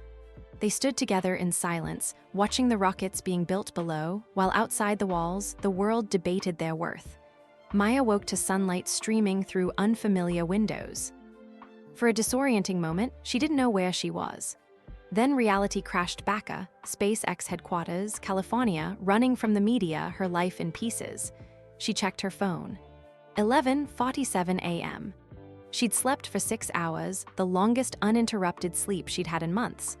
No alarm for an early shift, no worry about making rent by Friday, no 43 missed calls. 67 text messages. Her hands shook as she scrolled through them. Frank from the Dyna, Maya, call me, we need to talk. 3 messages from her landlord. Reporters are destroying the property. You're liable for damages. Call immediately. Unknown numbers, probably journalists, her bank. Unusual activity detected on your account. And one from a 512 area Korea, Austin. MS. Reeves, this is Patricia Hoffman from CPS. We need to schedule your interview immediately. Call this number within 24 hours, or we will proceed without your cooperation. Maya's chest tightened. The interview. She'd almost forgotten in the chaos. She found Adrian and Elon in the living room, both hunched over laptops at the dining table. Adrian was working on homework. Apparently, Elon had already arranged for his teachers to email his assignments. Elon was on a video call, his voice low and intense. Mom, Adrian looked up. You're awake. I made you coffee. Well, Elon showed me how to use his fancy machine, so technically we both made it. Meyer accepted the mug gratefully. The coffee was strong and perfect. What time is it? Almost noon, we let you sleep. Elon said you probably haven't slept properly in years. The casual way Adrian said Elon stung a little, not him or that guy anymore. They were already forming a relationship, bonding over coffee machines and laptops while she slept. Elon ended his video call and turned to her. How are you feeling? Overwhelmed. I got a message from CPS. They want to schedule the interview within 24 hours. I know. My lawyer called them this morning. We are meeting tomorrow at 2 p.m. at Andrew's office in Austin. He's arranged for private security to get us in and out without media interference. We have to go back to Texas. Just for the day, we'll fly in, do the interview, fly back. Quick and controlled. Maya sank into a chair. I need to call Frank and my landlord and probably a dozen other people. Your landlord is handled, Elon said. I spoke with him this morning. Offered to pay for any property damage caused by the media circus. He's also agreed to pack your belongings carefully and ship them here. You spoke to my landlord? Someone had to. He was threatening to sue you. Maya's face flushed with anger. You can't just take over my life, Elon. You can't just call people and throw money at problems without asking me. I was trying to help. I don't want your help like that. I want to handle my own problems. Adrian looked between them nervously. Maybe we should all just stay out of this, Adrian, Maya snapped. Adrian flinched. Meyer immediately regretted her tone, but the words were already out. Elon stood. Maya, can we talk privately? Fine. They went into the bedroom. Elon closed the door. Maya turned on him immediately. You can't just swoop in and fix everything. That's not how this works. Then how does it work? You want to go back to Texas and face the landlord yourself, deal with reporters camping outside, figure out where you're going to live since you obviously can't go back to that trailer? That trailer was our home. It was a death trap, Elon said bluntly. The wiring was ancient. The heat barely worked. The roof leaked. I saw the photos, sir. You saw photos of my home? How? My security team did a basic assessment. Maya, you were living in dangerous conditions. Adrian could have been hurt. But he wasn't. Kept him safe. Always kept him safe. Maya's voice rose. I know it wasn't fancy. I know it wasn't up to your standards. But it was ours, and we survived, and I didn't need your judgment or your pity. It's not pity, it's concern. You're exhausted, you're broke, and you're one emergency away from losing custody. Let me help. Why? To make yourself feel better? To prove you're not the deadbeat dad everyone's calling you? Elon's jaw tightened. That's not fair. None of this is fair. You get to fly in with your private jet and your lawyers and your money, and suddenly you're the hero fixing everything. Meanwhile, I'm the woman who kept your son from you, the bad mother, the gold digger. Do you know what they're saying about me online? I've seen it. Then you know they're calling me every horrible thing imaginable. They're saying I did this on purpose. That I wanted you to find us so I could cash in. Never mind that I've spent 14 years working myself to death specifically to avoid needing anything from you. So, what do you want me to do? Elon's frustration boiled over. Stop helping, let you figure it out alone, pretend I didn't find you. I want you to ask me before making decisions about my life. I want you to treat me like an equal, not a problem to be solved. You are equal, but right now you need help whether you want to admit it or not. I've been handling things fine without you for 17 years. Have you? Elon's voice was sharp. Adrian was washing dishes at 3 a.m. You were one paycheck from eviction. You haven't seen a doctor in how long? When's the last time you bought yourself new clothes or took a day off or did anything that wasn't pure survival? Maya's eyes filled with tears. I did the best I could. I know you did. But the best you could wasn't enough, and that's not your fault, it's mine. I should have been there. I should have helped. But I wasn't, so now I'm trying to make up for it, and you're fighting me at every turn.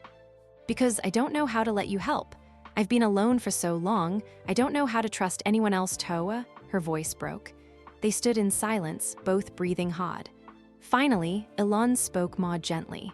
I'm not trying to take over your life. I'm trying to remove obstacles so you can have a life again. There's a difference. It doesn't feel like a difference. Then tell me what would feel better. Tell me what you need. Maya wiped her eyes. I need you to ask. Before calling my landlord, before making arrangements, before deciding what's besta, just ask me. Include me. I may not have money or power, but I'm still Adrian's mother. I still get a say. You're right, I'm sorry. I'm used to moving fast, making decisions, fixing problems. I forgot, he paused. I forgot that you're not a problem, you're a person. A person who's barely holding it together, Meyer admitted quietly. You're right about that, I'm exhausted. I'm scared. I don't know how to do any of this, but I need to be part of the decisions. Okay. So let's start over. Your landlord called threatening to sue over media damage to his property. What do you want to do about it? Maya thought. I want you to pay for the damage since it's happening because of you, but I want to talk to him myself. To explain what's happening and say goodbye properly. We lived there for 10 years. He deserves that. Done. What else? The CPS interview tomorrow. I'm terrified. What if they decide I'm unfit? What if they take Adrian away? They won't. We'll prepare. Andrew will coach you on what to expect. We'll bring documentation, Adrian's school records, medical records, everything showing he's healthy and well cared for. His medical records show missed appointments because couldn't afford the copays. Then we explain that. Maya, you're not on trial for being poor. You're being evaluated as a parent, and you're a good parent. Adrian is proof of that. A knock on the door. Adrian's voice. Guys, there's someone here to see us. They came out. Davis stood in the living room with a woman in her 50s, professional attire, warm but serious expression. MS. Reeves, Mr. Musk, I'm doctor. Sharon Bennett, I'm a family therapist specializing in reunification cases. Your attorney asked me to meet with you to prepare for tomorrow's CPS interview. Maya looked at Elon. He held up his hands. Andrew suggested it. Told him to ask you, but you were sleeping. If you don't want to... No, Meyer interrupted. It's fine. It's good. We need help. She looked at Dr. Bennett. Thank you for coming. Dr. Bennett smiled. Of course. Now, why don't we all sit down, including you, Adrian? This affects you most of all. Let's talk about what happens tomorrow and how we make sure your voice is heard. The flight back to Austin the next morning was tense. Dr. Bennett had spent 3 hours with them the previous evening, preparing them for every possible question CPS might ask. She'd been director, almost brutally so. They're going to ask about the working conditions, she'd said to Maya. Why Adrian was at the diner at 3 a.m., how often it happened. They'll want to know about your employment history, your income, why you didn't seek child support. To Adrian, they'll ask if you ever felt unsafe, if you had enough food, if your mother ever hit you or screamed at you or made you feel afraid. To Elon, they'll ask why you didn't search harder, why money was available for rockets but not for your child. They'll want to know if this is a publicity stunt or genuine commitment. Now, as they descended into Austin, those questions loomed over them like storm clouds. Andrew Chen met them at the private terminal with 2 security vehicles. The media knows you're back in Texas. We'll have to move quickly. My office has a secure underground entrance. Adrian stared out the window at the city he'd lived in his whole life, but rarely got to see beyond Bastrop. It's weird being back. We'll be gone by tonight, Elon promised. I know, it's just... Yesterday morning, I was washing dishes at the diner thinking about my geometry test. Now I'm flying in private jets and preparing for government investigation. It doesn't feel real. Maya squeezed his hand. Neither of them had slept well. She'd heard Adrian up twice during the night, pacing in the living room. When she'd checked on him, he was watching videos on his phone, his own YouTube channel, reading comments. The comments had exploded. His subscriber count had jumped from 300 to over 2 million in 36 hours. Every video had thousands of comments, most sympathetic but some cruel. People dissecting his childhood, his poverty, his every word for clues about his relationship with Elon. Stop reading those, Maya had said gently. I can't help it. They're talking about me like I'm not real, like I'm just a character in some story about rich people and poor people. Now, driving through Austin in the armored SUV, Adrian was silent. Maya noticed his leg bouncing nervously, a habit he'd had since childhood. Andrew's office was in a downtown high-rise. They parked in the underground garage and took a private elevator directly to the 20th floor. The law firm was all glass and expensive furniture, the kind of place Maya would never have entered in her old life. Patricia Hoffman was already waiting in a conference room. She sat with another CPS worker, a younger man with kind eyes named Marcus Webb. Both had thick folders of documents. MS. Reeves, Mr. Musk, Adriana, thank you for coming. MS. Hoffman said. Her tone was professional, neutral. This is an informal interview, not a court proceeding, but want to be clear. What we discuss today will inform our official investigation and recommendations. They sat. Andrew positioned himself next to Maya, another attorney from his firm beside Elon. Adrian sat between his parents, looking small despite his height. MS. Hoffman opened her folder. Let's start with the basics. MS. Reeves, how long have you been employed at Rosie's Roadside Diner? 2 years and 4 months. Prior employment. Maya recited her work historia, a string of retail jobs, waitressing positions, house cleaning. She'd been fired twice in the past 3 years, both times for missing work when Adrian was sick. Your income last year was $22,400 according to the tax return your attorney provided. Is that correct? Yes. And you supported yourself and Adrian on that amount? Yes. How? MS. Hoffman's question wasn't accusatory, just genuinely curious. Maya's throat tightened. Carefully, we bought food at discount stores. Cut coupons, we didn't have cable or internet. Adrian used the library for his schoolwork. Our clothes came from thrift stores, we just made it work. Medical care, Adrian has asthma. We went to the county clinic when he needed refills on his inhaler. Put off my own checkups unless absolutely necessary. Marcus Webb made notes. His expression was sympathetic.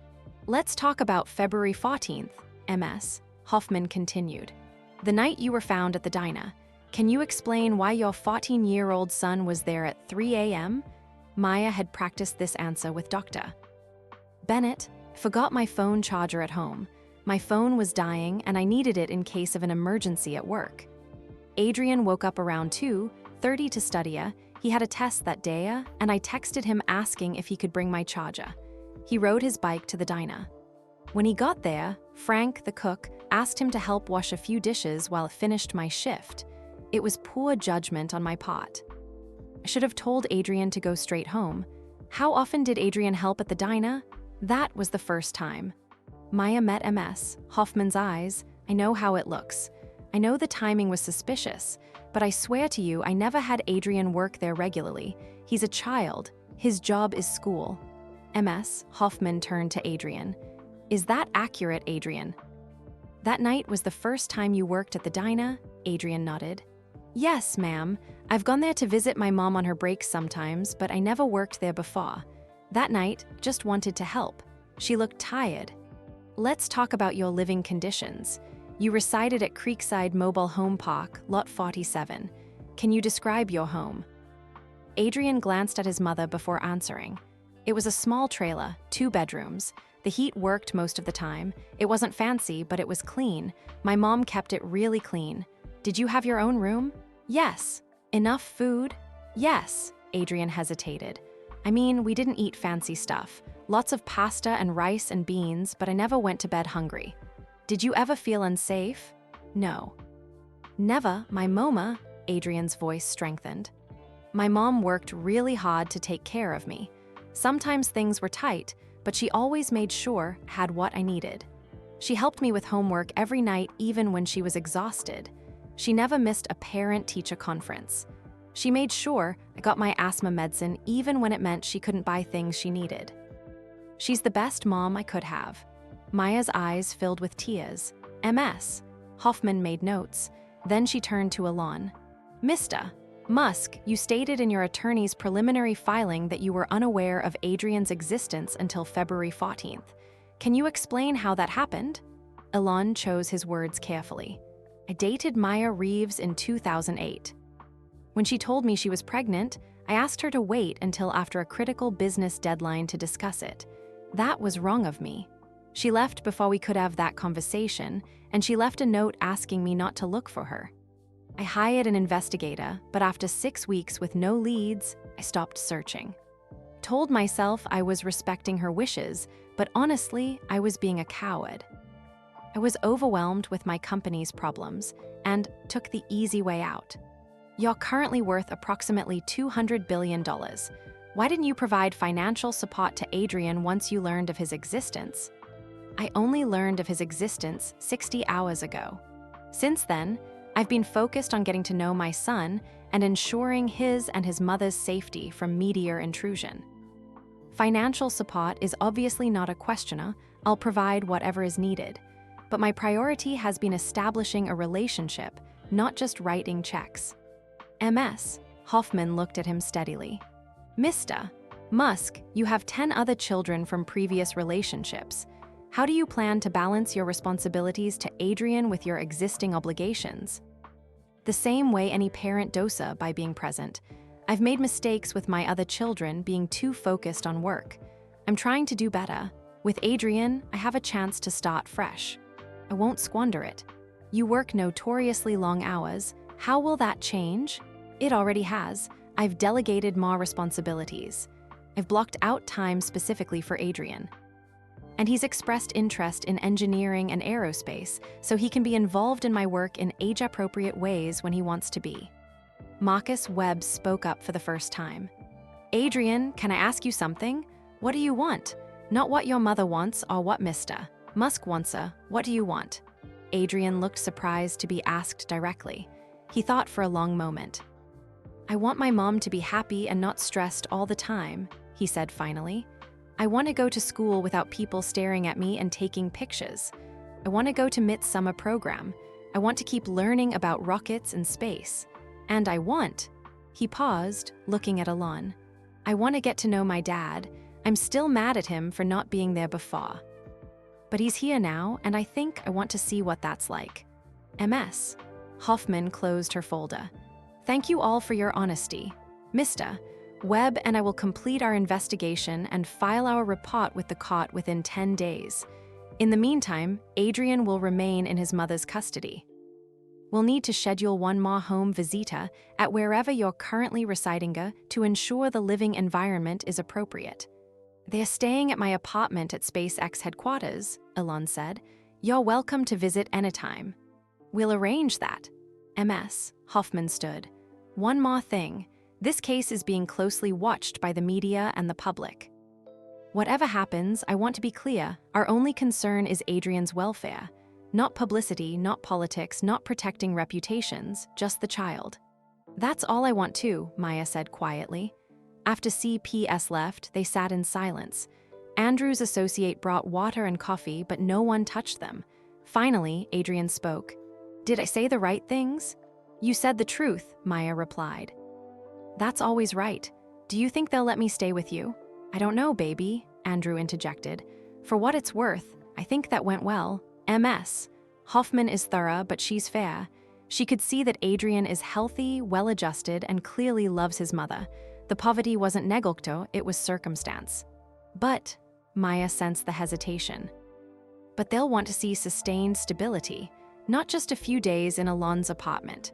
They'll want a plan for the futuria, school enrollment, permanent housing, consistent income.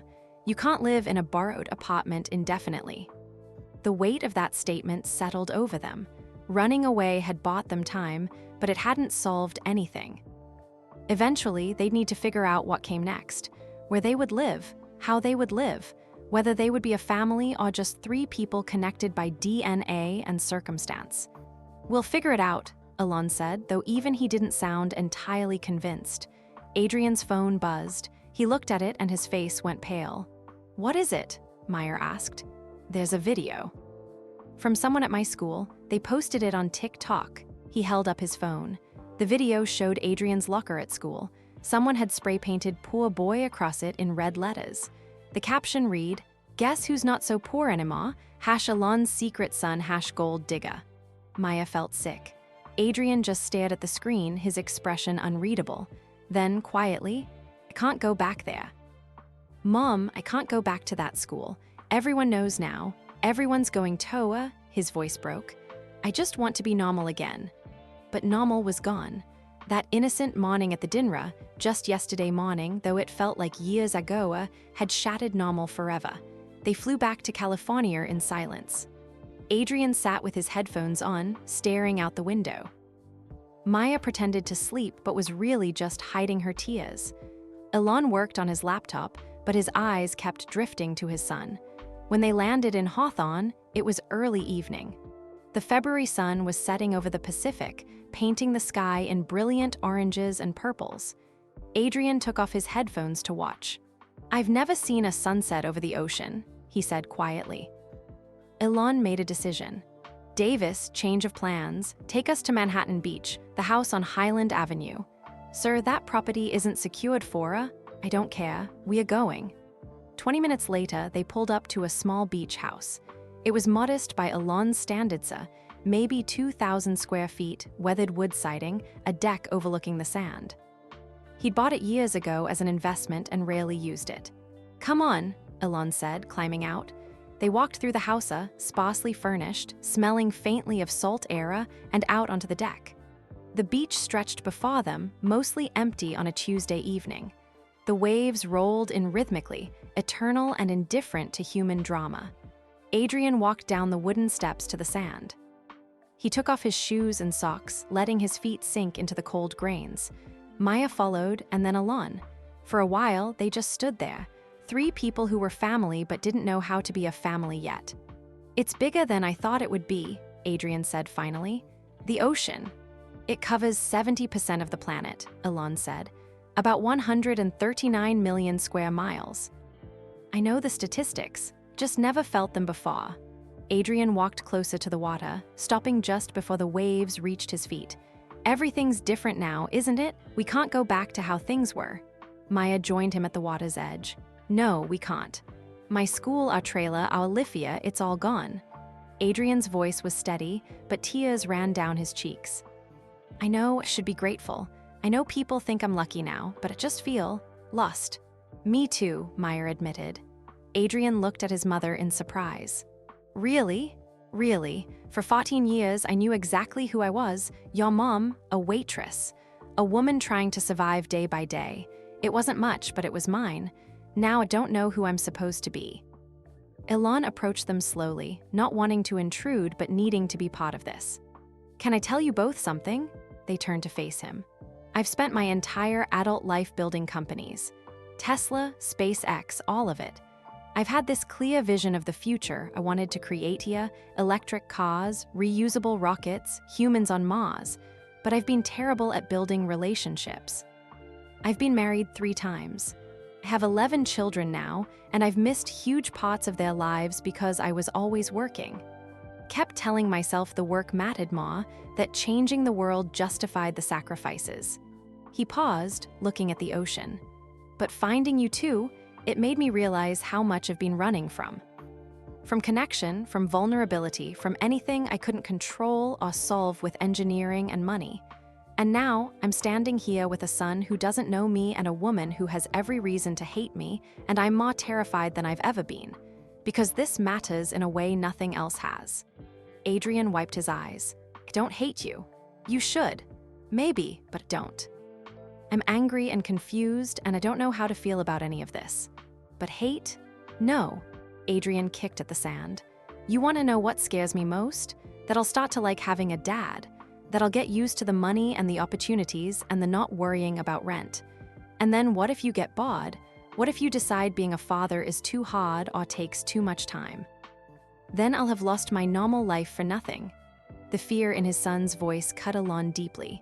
"I can't promise I'll be perfect. I'll probably mess up constantly, but I can promise I won't leave. I won't get bored. You're not a project or a responsibility I can walk away from. You're my son." "Prove it," Adrian said, echoing his challenge from the diner. "How?" "Be there, show up. Not just when it's convenient or when the meteor is watching. Actually be there." "I will. And don't try to fix everything with money. Mom and I, we survived because we had each other, not because we had stuff. Don't make this about stuff." Elon nodded. "Okay, what should it be about?" Adrian thought for a moment. "Time, attention, showing up even when it's boring or hard. That's what being a parent is, right? At least that's what Mom taught me. Maya put her arm around Adrian. When did you get so wise? I've had a good teacher. They stood together as the sun sank lower, the sky darkening from orange to deep purple. The waves kept coming, steady and relentless.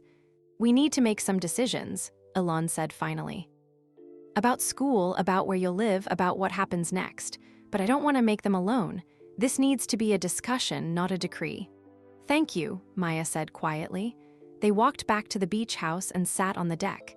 Davis had ordered pizza. Apparently even billionaires' sons liked pizza, and they ate while talking. School first, Elon said. Adrian, you can't go back to your old school, not with everything that's happened. I know, there are options.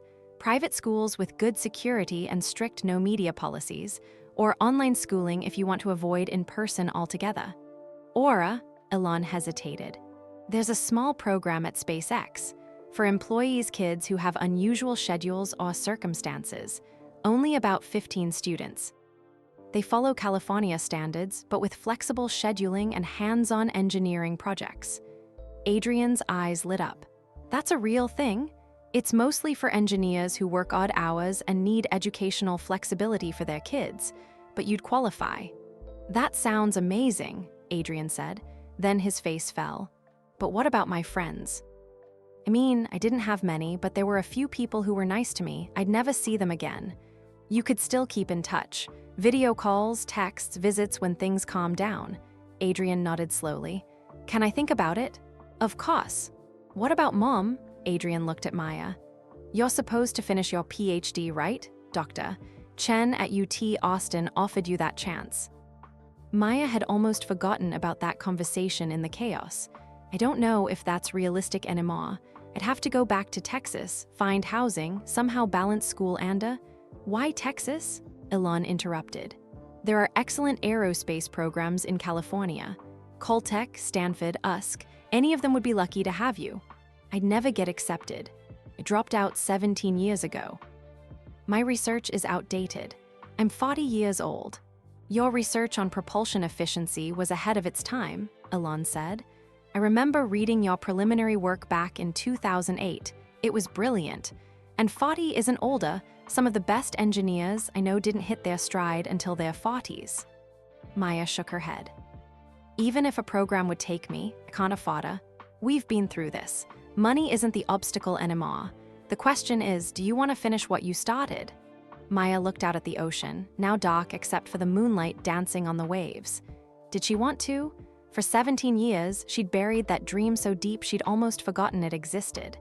Doctor. Maya Reeves, aerospace engineer. It seemed like a different person, a different life, but Adrian was watching her with hopeful eyes. Mom, you should do it. You're so smart. You should get to use your brain for more than just memorizing diner orders. But who woulda? I mean, if I'm in classes and you're in school, how woulda? We'd figure it out, Elon said. That's what families do. They figure it out together. The word hung in the air, family.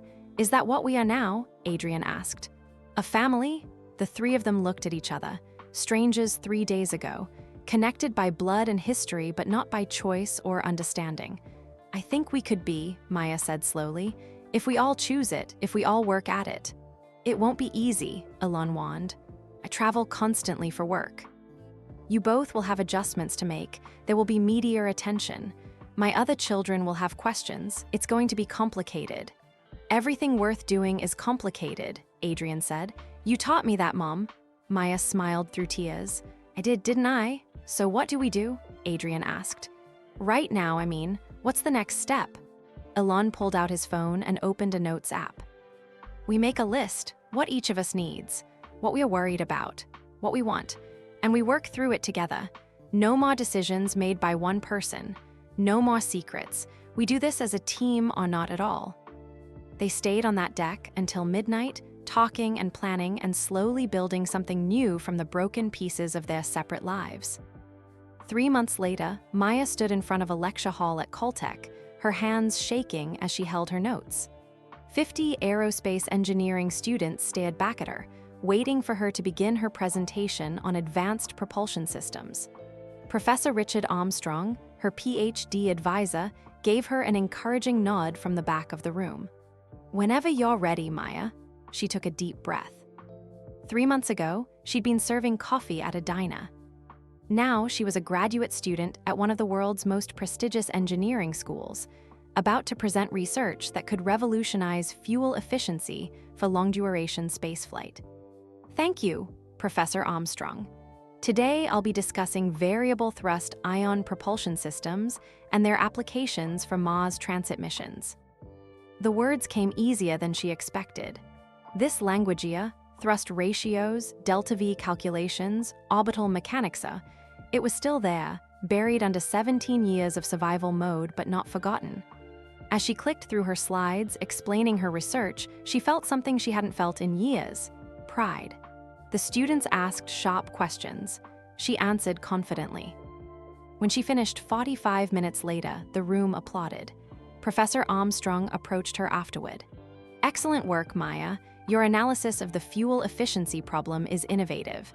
Have you considered submitting this to the Journal of Spacecraft and Rockets?" "Aya, really? You think it's publication-worthy?" "Absolutely. With some refinement, this could be influential work." Maya walked out of the building into the bright California sunshine, still processing. Her phone buzzed with a text from Adrian. "How'd it go, Mom?" She typed back. "I think killed it. Professor wants me to publish." 3 rocket emojis appeared immediately, followed by, "That's my mom. I'm telling Elon." Maya smiled. The past 3 months had been a whirlwind of adjustment. They'd moved into a house in Pasadena, not huge, but comfortable, with 3 bedrooms and a yard. Elon had offered to buy them something bigger, but Maya had insisted on modest. They needed space to be themselves, not a mansion that would feel like his charity. Adrian had enrolled in the SpaceX educational program and was thriving. He came home every day talking about circuit design, rocket telemetry, and the engineers who mentored him. Last week, he'd helped troubleshoot a minor issue with a Falcon 9 guidance system. His YouTube channel had grown to 5 million subscribers, and he'd started using it to teach other kids about aerospace engineering, deliberately focusing on budget-friendly projects anyone could build. And Elon, he'd kept his promise to show up. He had dinner with them 3 nights a week. He'd attended Adrian's school presentation on Mars habitat design.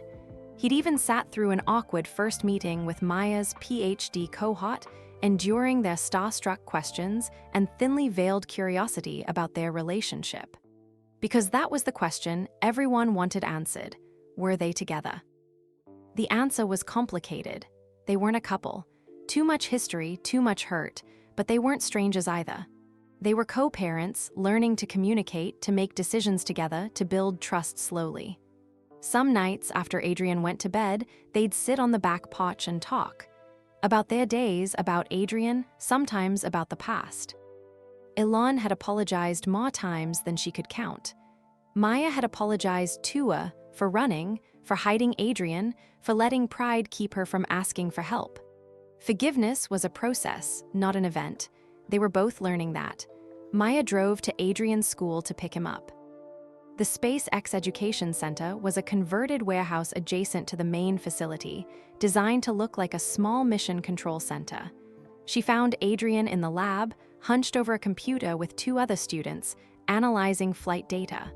"Mom, look at this." He pulled her over to the screen. "We're analyzing the last Starship test flight. See this anomaly in the fuel flow at T plus 43 seconds? We think it's a sensor calibration issue, not an actual problem. We are writing up a report to submit to the engineering team." His face was animated, alive with purpose. This was so different from the exhausted boy who'd washed dishes to help pay rent. "That's impressive, baby, but we need to go. You have that video call with MIT in an hour." "Right, the summer program." Adrian grabbed his backpack. "I'm so nervous." "You'll be fine, they already accepted you." "I know, but this is the pre-program orientation. I'll be meeting the other students. What if they're all rich kids who have had tutors and resources their whole lives? What if I'm behind?" Maya stopped and turned him to face her. "Adrian Reeves, listen to me. You built functioning rockets from hardware store parts. You taught yourself programming and orbital mechanics from library books and free online courses. You survived poverty and came out brilliant and kind. Those kids, they might have advantages, but they don't have your grit. Don't ever forget that. Adrian hugged her. Thanks, Mom. They drove home, Adrian chattering about the flight data analysis. Their house was in a quiet neighborhood, tree-lined streets, kids playing basketball in driveways. Normal, or as normal as their life could be now. Inside, Maya made snacks while Adrian set up his laptop for the video call. Elon arrived just as the call was starting, letting himself in with the key they'd given him. How was the presentation? He asked Maya quietly, not wanting to disturb Adrian. Good, really good. Professor Armstrong wants me to publish. Elon's face lit up. Maya, that's fantastic. See, I told you that you were brilliant. It's just preliminary research. It's more than that. You're contributing to the field again. This is what you were meant to do. They stood in the kitchen, and for a moment, Maya let herself feel proud. She was doing it. Balancing school and motherhood, reclaiming her dreams, proving that starting over at 40 wasn't impossible. From the living room, they could hear Adrian's video call. Hi, I'm Adrian. I'm from Texas originally, but I'm living in California now. I'm really interested in propulsion systems and Mars colonization. Another voice. Jude, are you THE Adrian? Elon Musk's son? Adrian's pause was audible. Yeah, that's me, but I'm just here because I love rockets, same as everyone else. That's so cool. My dad showed me your YouTube channel. The video where you built a thrust vector control system from servos and Arduino, that was genius. Maya and Elon exchanged glances. Adrian had been so worried about being defined by his father's fame, but maybe it could also open doors, create connections. The call went on for an hour. Adrian talked with 15 other students from all over the country, different backgrounds, all passionate about space. By the end, he was laughing and making plans to collaborate on projects during the summer program. When he hung up, his face was flushed with excitement. Mom, Elon, these kids are amazing. There's a girl from Atlanta who's designing a radiation shield for long-duration spaceflight, and a guy from Oregon who built a spectroscopy rig to analyze exoplanet atmospheres. This is going to be the best summer ever. When does the program start? Elon asked. June 15th, 6 weeks at MIT. I can't wait. We'll fly out with you, Maya said. Get you settled. Actually, Adrian looked between them nervously. I kind of want to go alone. Like, I know that sounds weird, but I want to do this by myself. Prove I can be independent. Maya's instinct was to protest. He was only 14, Boston was across the country, but she saw the determination in his eyes. He needed this. Not to be Elon Musk's son or Maya's boy, but just Adrian standing on his own merit. Okay, she said, but you call us every other day, and if you need anything, I will, I promise. Elon nodded his approval. Independence is important. But remember, asking for help when you need it isn't weakness. It's wisdom. That evening, the three of them made dinner together, a routine they'd developed. Elon was a terrible cook, but he could follow instructions. Adrian chopped vegetables while explaining his flight data analysis. Maya made pasta sauce while telling them about her presentation. It was domestic and ordinary, and nothing like Maya had imagined her life would be 3 months ago. After dinner, Elon helped Adrian with calculus homework while Maya finished reading for her aerodynamics class. Around 9, Adrian excused himself to his room. He was video chatting with one of the MIT students about a project idea. Maya and Elon found themselves alone in the living room. He's happy, Elon observed. He is, we both are, Maya paused. Thank you for all of this, for showing up, for keeping your promises. It means everything. I'm just doing what should have done 17 years ago. Maybe, but you're doing it now, that matters. They sat in comfortable silence. Outside, the California evening was warm, stars just beginning to appear. Maya, Elon said quietly, can I ask you something? Sure. Do you ever regret it, leaving in 2008? Sometimes I wonder if we'd stayed together, if things would have been better. Maya considered the question carefully. I regret the pain it caused. Regret that Adrian grew up without a father, but do I regret the choice itself? She shook her head. I don't know. That version of Yuza, we were both drowning. You were saving your companies. I was pregnant and terrified. Maybe we would have destroyed each other. Or maybe we would have figured it out. Maybe, but this version, she gestured around, where we are co-parents, friends, figuring this out together without the pressure of being a couplia, maybe this is better. 6 months after that night at the diner, Maya, Elon, and Adrian sat in a television studio in Los Angeles. Anderson Cooper shuffled his notes across from them, the 60 Minutes cameras positioned at careful angles. This was the interview they'd finally agreed to, one major sit-down to tell their story, then no more. Maya's hands were clammy. She wore a simple blue dress that Adrian had helped her pick out. You look like a scientist, Mom, he'd said approvingly. Professional, but still you. Adrian sat between them, wearing khakis and a button-down shirt. At 15 Noah, his birthday had passed quietly last month. He'd grown another 2 inches. He looked more like Elon every day. We'll live in 30 seconds, a producer announced. Elon reached over and squeezed Adrian's shoulder. Adrian gave him a nervous smile. Maya took a deep breath. The cameras went live. Anderson Cooper's famous voice filled the studio. 6 months ago, a chance encounter at a Texas diner set off a media firestorm. Elon Musk, the billionaire CEO of Tesla and SpaceX, discovered he had a 14-year-old son he never knew existed. Tonight, for the first time, Elon Musk, Maya Reeves, and their son Adrian sit down together to tell their story. Cooper turned to them. Thank you all for being here. I know this hasn't been easy. Thank you for having us, Elon said. Let's start at the beginning. Maya, you and Elon dated in 2008. Can you tell us what happened? Maya had practiced this, but her heart still raced. We met at Stanford.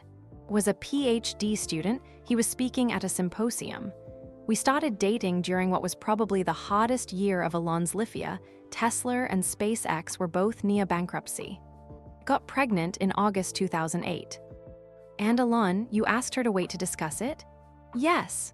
Elon's voice was steady but heavy with regret. SpaceX's 4th launch was scheduled for late September. It was our last chance here. If that rocket failed, the company would go under. Asked Maya to wait until after the launch to make any decisions about the pregnancy. It was selfish and wrong. Maya, why did you leave? Because I was 22 and terrified, Maya said honestly.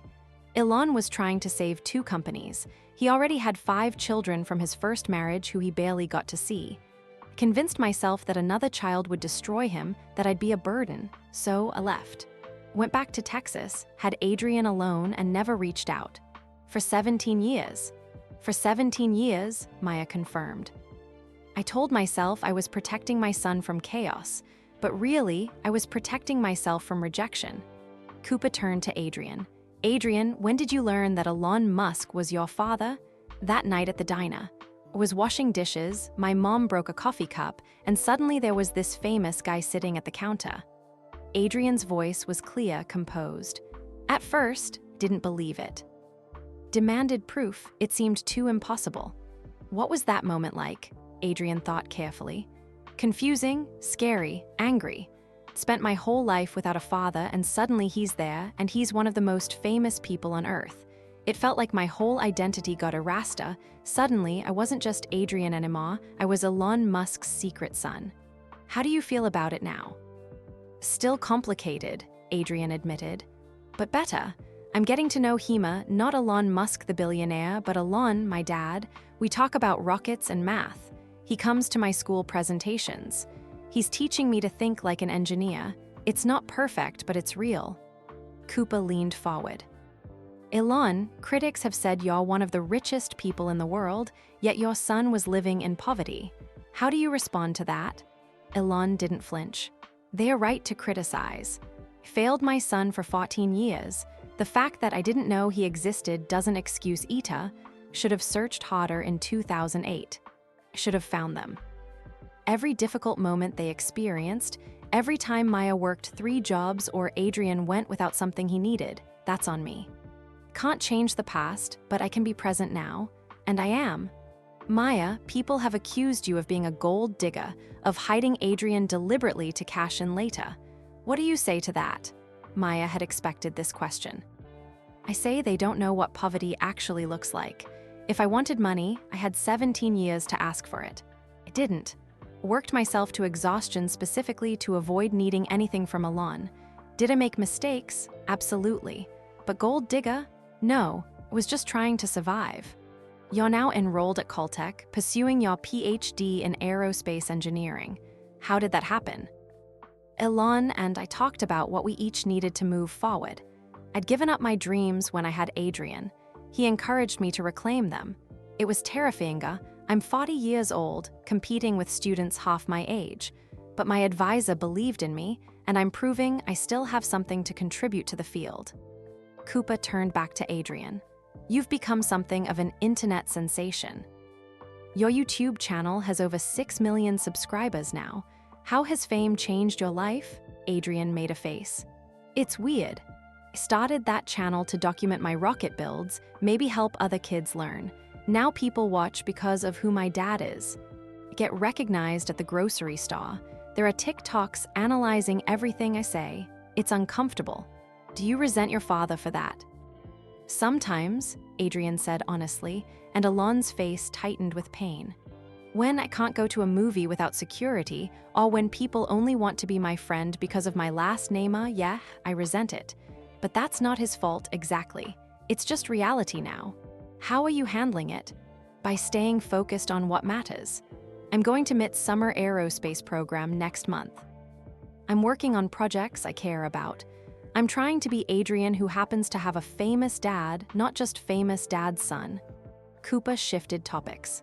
Let's talk about the CPS investigation. That must have been frightening. Maya nodded. Terrifying. They investigated our living conditions, my employment history, whether Adrian was safe. The lowest moment was realizing that strangers were deciding if I was a fit mother. What was the outcome?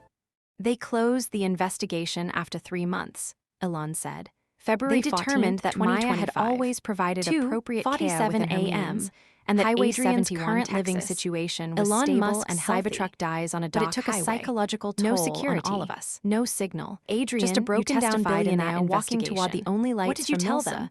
a The rundown truth, diner called that my mom Rosie's was the Roadside. best parent could ask Inside, for, over that stale we didn't have coffee much and flickering money, neon, but we had he each sees other. her. That she never Maya, once made me feel like the a woman burden, who vanished even though 17 I know years I ago, was pregnant with his voice child, wavered. leaving only a And I note told that them said, that having "Don't a look for dad me." now doesn't erase Now what she's my wiping mom down did for tables in a 14 years stained by uniform, herself. exhausted Maya's and barely eyes surviving. filled with tears. But that's not She the reached shock for that stops Adrian's his hand. hand. Through Cooper's the kitchen expression window, softened. he sees a This teenage is boy clearly washing an dishes. emotional topic for The all kid of has you. Elon's Let me ask jawline. about the future. His eyes, Where do you his go nervous from here? habits. Elon answered. A son he never keep knew building. existed. I'm Then learning two to be a men in father dock to suits Adrian. walk through the door, Meyer and is Maya's finishing face her goes white with PhD. terror. Adrian You need is to leave, discovering his she own whispers path. urgently. We are Right figuring now, out how they to be a can't see you family, here. not a The traditional Cybertruck's one, but a dashboard real lit one. up like a Christmas tree Maya, at 2. you and Elon aren't 47 together a.m. romantically. on February 14th, Do you think that might 2025? change? Maya shook her head. Elon Musk We are watched the co-parents warning and lights friends. blink red We have against too the much dark history, Texas highway. too much complexity. Then heard the electric motors What we are building high-pitched now whine works fade because to there's nothing. no pressure to be The truck anything coasted other to a than what stop we on the area. shoulder of Highway Two people who 71, care about about their 15 son miles and respect outside each other. Austin.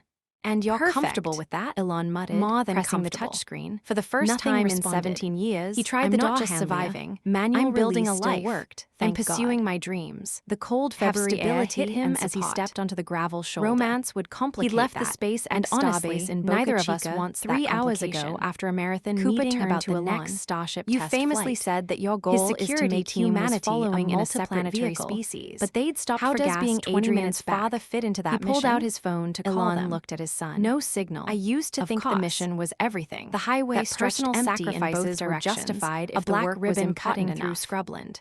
Finding He wore Adrian a gray changed hoodie, that. old jeans, What's the point of and saving beat-up humanity sneakers. if I can't His take standard care of my own uniform. family? At least The he mission wasn't still in a matters, suit. but so does He being started present for the walking, people I following love. the glow of lights Adrian, about a do you mile want to ahead. work at SpaceX someday? His mind Adrian churned through considered the technical question. problems. Maybe. The Starship's I love heat shield aerospace tiles, engineering. production I love delays at the rockets Tesla and space. Gigafactory, But tomorrow's also want to board earn my meeting. place based on merit, Walking not helped him think. nepotism.